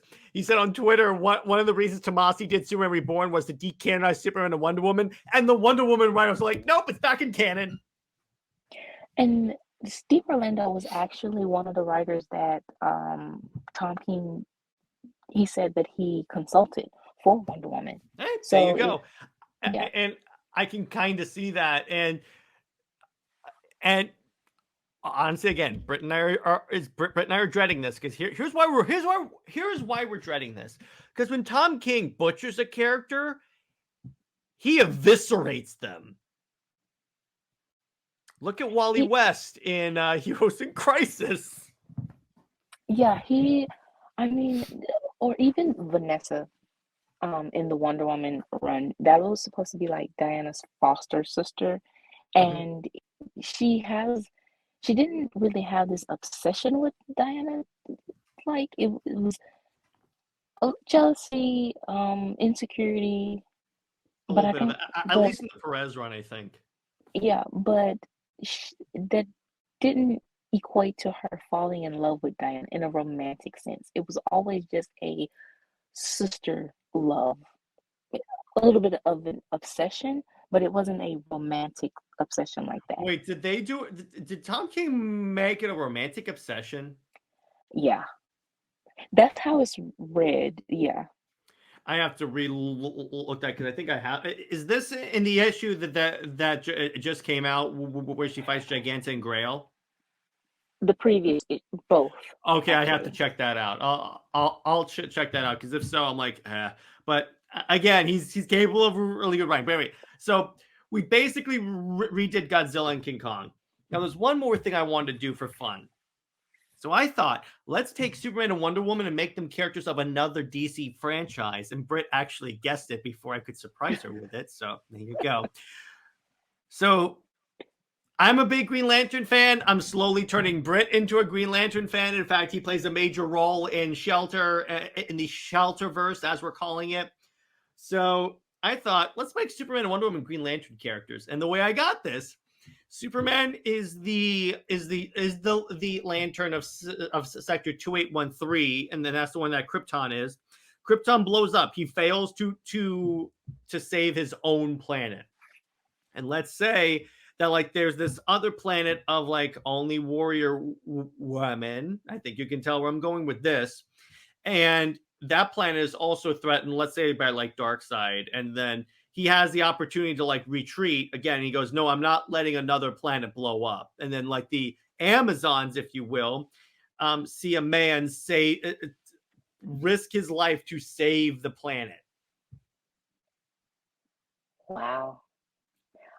Now this should be a crossover. Oh, Like, geez. This whole episode is just us coming up with other stories for the Shelterverse. I mean, not only for the Shelterverse, but it should be official. Like, you have It should these be characters. official. That you did a story. Which is basically what if Batman became a Green Lantern? In fact, wait, Grant Morrison's Green Lantern run, when they fight, I think it's Prometheus, they get put in a dream state. Clark dreams he's a Green Lantern. They've had, I mean, even in Distant Fire, Mm-hmm. Clark and Diana's son, Bruce Kent, he has a Green Lantern ring. Mm-hmm. You know, so, or even with the Blackest Night crossover, you had Wonder Woman as a Sapphire, and then you had Clark as, I think, He was Hope. nothing. He was. That's my problem And if I ever interviewed Jeff Johns, I'm going to tell him, why didn't you make Superman a Blue Lantern? Superman was nothing. Barry was the Blue Lantern ring. And I'm like, So, what? okay, so he was a Blue Lantern, but like represented nothing. He was a Blue Lantern supposed to represent hope, but I'm like, Superman is the embodiment of hope. That's what the S means. Oh, okay. Well, And again, if I ever interview Jeff Johns or Ethan Van Sciver, I'm going to say I think that was a little bit of a missed opportunity. Now, we could do also, here's an alternative story for this. We basically steal the Steve Trevor origin where, let's say, Clark is a Green Lantern that's like flying through space. He gets ambushed by, let's say, the Yellow Lanterns, and he falls onto Diana's planet and she rescues him. well, they already had that in Wonder Woman 300, where he is flying and he crashes on the island and he kind of has a memory loss, but he recovers and they get married. But of course, they ended with them getting divorced for a stupid reason Oh, of God. is that they are heroes and supposedly that they don't have time for each other, and it's kind of like That's Steve Trevor. I'm like, that is so dumb. Now, what we can also do is have it where Diana falls hard for Superman, obviously, and then we can have where like there's like this battle that happens above her planet, and Clark goes to save her again, but Diana feels great love for him, so a Star Sapphire ring pulls up in front of her. Diana, Prince of that, let's call it Planet Themyscira. You have great love in your heart. Welcome to the Star Sapphires. yes, I would much rather Diana's love. Yes, it is partially for Cal, but her love, and that's what was said in the Blackest Night, was that Yeah. her love was for everyone. No It's one loved. In fact, actually, here's the cool part about it. Wonder Woman was a Black Lantern at the time because the idea was Necron said, all you heroes that have died and came back to life, yeah, I opened the door. So really, I control all you people, and everyone became Black Lanterns. So Wonder Woman, so the Star Sapphire ring was fighting with the Black Lantern ring, and then Carol actually brought it up, and she goes like, they're battling, but it turns out Wonder Woman's love is so strong because no one loves the world like Diana does. Yeah, so for her own crossover to basically be reduced to a out of nowhere, one-sided secret love crush or whatever to Batman, it's just kind of like, why? Why did you That's do Greg. that? That's the Times. That's why I don't read the Times. I'm like, nope, I'm good. The only there was a fun one that I have where Superboy Prime, he's the one who like punched reality and brought Jason Todd back to life. But so he's in a reality where all of DC's comic books, he's reading the same comic book that he's in right now. He goes, great, they can't ever let me just go away. They always have to involve me. I'm already the villain. It's he has to find out what happens next in the story. So he goes to like a comic book store, and then he ends up having to go on the internet to look up spoilers. It's so funny. I that's my favorite tie-in for Blackest Night. It's so good. There was the other one where for the story after this, where Larfleeze has to hunt down Santa Claus because again, Larfleeze is the only Orange Lantern of greed.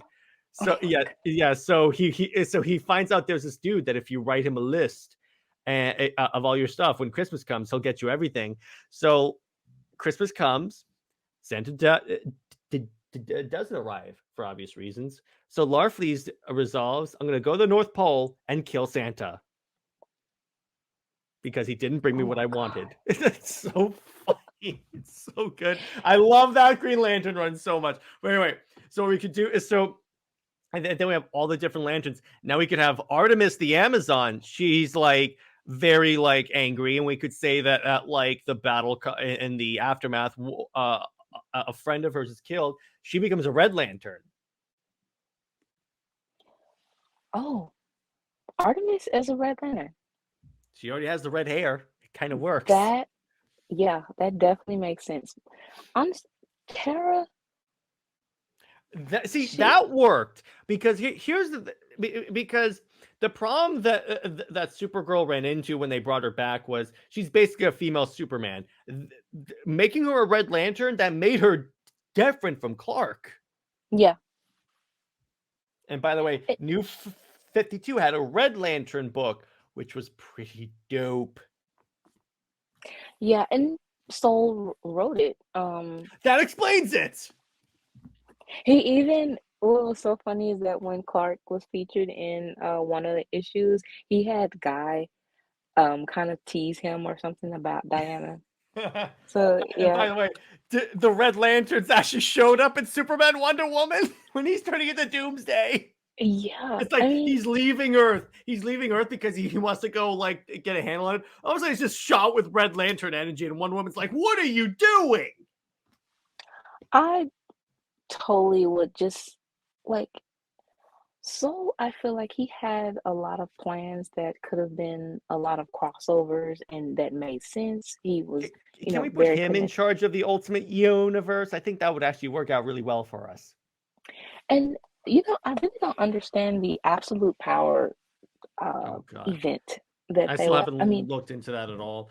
the I thing just is, love how they're dropping Dawn of DC. yeah, and this the fact that it only lasted for like 18 months or so. So all of these initiatives DC is having is it's like it's not lasting at all.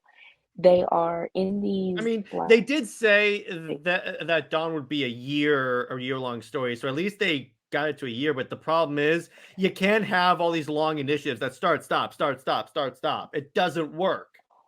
honestly, I don't even know what Dawn of DC, how is it supposed to be just a year story? Because half of your titles started late, so it's not even been a year within the whatever you're doing. I guess the main story or something like that has to be involved. But the other kind of funny thing, and Comic Historian brought this up. He's like, so wait a second. So the main event that you've been building towards is absolute power, and let me get that's the line wide event when for all the advertisers of Dawn of DC, they were teasing Brainiac with the tentacle ship, and the Brainiac event is only affecting the Superman area.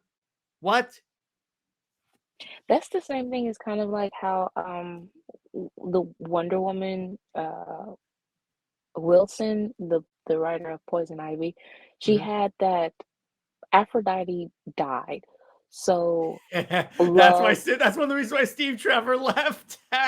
well, he was already whiny and, Mhm. whatever, but it's the fact that because love died, like everyone is supposed to be loveless or whatever. And it's kind of like if that's the case, then like We never saw that in everyone, any of the other books. I was yeah. like, that's a good point. I'm glad you brought that up. When I read that, I'm like, why am I only hearing about this in the Wonder Woman book? Now, that would have been a great way to break up Clark and Lois. Speaking of which, I have plans with them in my Green Lantern universe. Okay. So let's say Lois Lane becomes an Orange Lantern of Greed because she wants all of the attention. Oh my God. And then Yeah. Steve Trevor, we could say the ring shows up to him and goes, "You have the ability to overcome a great fear," or something like that, and then just flies away because it rejects him because he's useless. It Yeah. shows up and it goes, "Nope." Yeah. He's very useless. I mean, even the Wonder Woman, the last issue, he was just used as like a manzel in distress, as Yeah, and a I'm trap like, for Diana. and I think I like to think that Tom King is like not going to put them back together. He's just like going, yeah, they're going to try to, but it's not going to work out at the end. I'm I just mean, like, please don't. the reason I think he will because he like I don't know. It seemed like Tom King, just like with everyone, they want that nostalgia regardless. But it doesn't make sense because Diana is supposed to adopt Trinity and she has the Prince last name, like But even on that, Steve Trevor was never referenced by Trinity. She never even talks about her father. And beyond that, so Tom King claims he did like a lot of research into Wonder Woman. He read a lot of other runs. She's only really with Steve in the original stuff and the Rebirth stuff. A little bit New 52, but mostly in the original and Rebirth. Yeah, in the Golden Age and the Bronze Age Golden Age was basically Diana being very independent. Steve was like the manzel and whiny, telling her, will you marry me, stuff like that, and Diana had no time for him.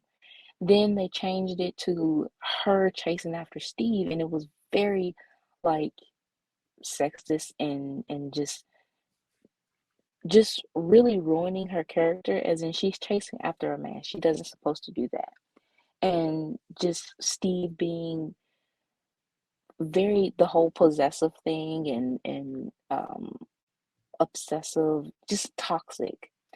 So that is why Perez, and it's the fact that Tom King said his main influence, or that Perez run is the definitive run for him. So it's like, okay, if Perez is definitive, then that means that why isn't Steve with Etta then? Because that's kind of an important plot point in there. Yeah, why isn't he with Etta, and why their relationship is supposed to be like this father figure, weirdly enough, type relationship. That's why I don't think he'll do it. I think he's just using that for marketing, or he'll say maybe they'll try to, but then danger will arise, and then Diana will say we can't be together because I don't want anything to happen to you. I mean, they even did that in the New 52 when he was in the bed.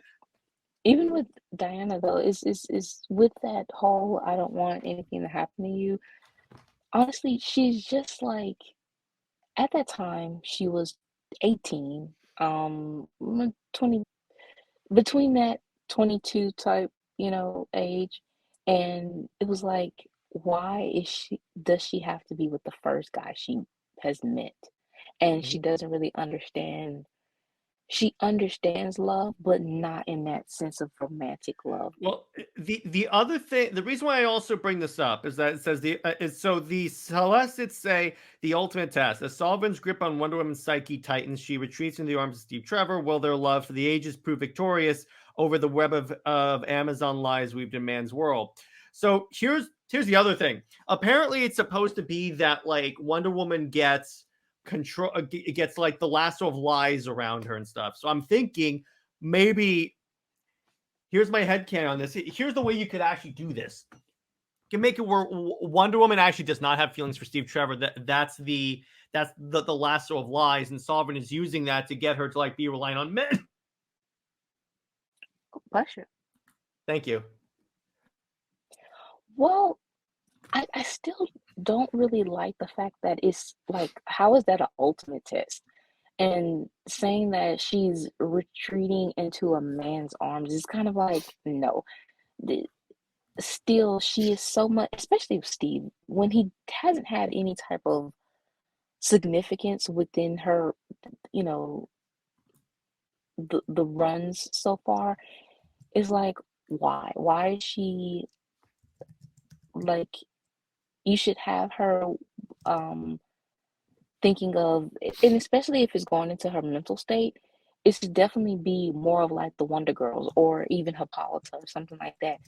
But Steve, no, like he doesn't have any significance of her, and she has to be saved basically by this dude that really doesn't have any relevance in her life except for like the first time they met. And it still really, to me, does not translate into a romantic love, or it is, and saying that it's a love for the ages. Well, they always say that. They say the same thing about every couple. So that's why I'm like, that's just marketing. I guarantee you Tom King is not behind the marketing of this. And the whole marketing thing, I mean, you're trying to market Steve. Like, no one, I see a lot of people call Steve Rogers, and they think he's Captain America. Oh my gosh. So they don't even know who Steve is. And the only reason why Steve Trevor, if they do know him, they only reference Chris Pine. That's it. They don't actually reference any comic books or anything like that. They only reference Chris Pine and the the DC superhero girls, where Steve is like this dunce. Like he is an average dude, and he's basically like the joke of the entire cartoon. And for some reason, Diana is That's like kind head of over funny. heels He's on. the joke of DC. He's like the Lois Lane, so it actually works really well. But again, I mean, here's the thing. I'll see what happens with that, because these solicitations don't exactly like Line up. they don't line up with the way the story's going. I mean, and Tom King is a fairly competent writer, so I'm not gonna like say like he's just a horrible writer, because he knows how to write comics. I'm not gonna, because he has written a lot of stuff that I've genuinely enjoyed. I mean, we're writing a Batcat story, and I got news for you. A lot of that is going to be inspired by Tom King's Batman. You just can't. So, Yeah. but I mean, he's written some great stuff, so I'm not gonna like. I try. It's call me Superman. I just don't like to like assume the worst of writers, particularly when he has a track record to say that he can maybe pull this off. And again, just because even if they get back together in that issue, doesn't mean they're going to stay together the entire run. Yeah, and honestly, but it's still, he has not. That's the thing, is there's no build up. Like, it's I just you're mean, putting them together just because of his role as the love interest or whatever. well, But hang on. I'll push back a little bit on that, because that's issue 9 where it's supposedly supposed to happen, and we're like on issue 6 now, right? yeah, So he still has and time to like build that up if he does. well, is issue 7 is the space, Oh, and then I forgot about that. and then issue 6 is he's not even mentioned. Is basically Diana trapped with Sovereign, and then it's that issue. So yeah, and from the beginning, he actually said that uh I mean, Steve talked down to Diana in the second issue, and being a military guy, and he chose, even if they said that he like stood up for Diana when he punched the other soldier, or that he smiled that she won the fight, still, he still talked down to her. And even Yeah. Diana, she still was condescending towards Steve. So it really still does not have any romantic buildup whatsoever Well, towards, yeah. I mean, yeah.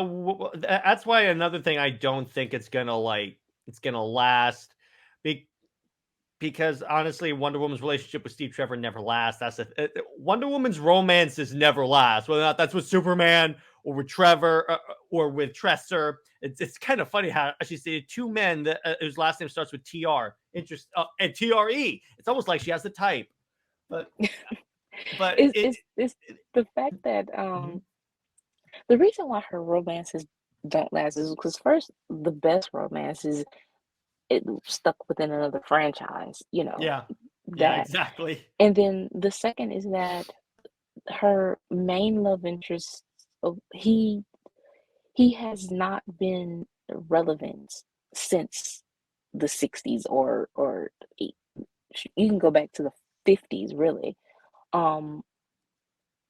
Yeah, no relevance whatsoever. And then trying to continue to try to put Diana with soldiers, like tie her with the military, does not work. How about Clark being a being that like loves peace, and she's supposed to be an ambassador of peace? Exactly. Like, But it doesn't.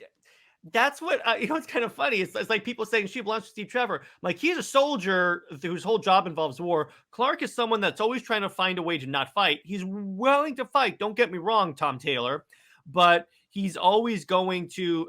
He's prepared to, but he's always gonna try and seek a peaceful solution. It's almost like one is more peaceful than the other. But I don't know. I'm just a dude, so. That's a good place to like end this one. This is a fantastic episode. Drop below any other franchises that you would like to see Super Wonder in, because we went really, really nuts with this. I didn't expect to actually have an in-depth conversation about Justice League and Pokemon, but I want that book now.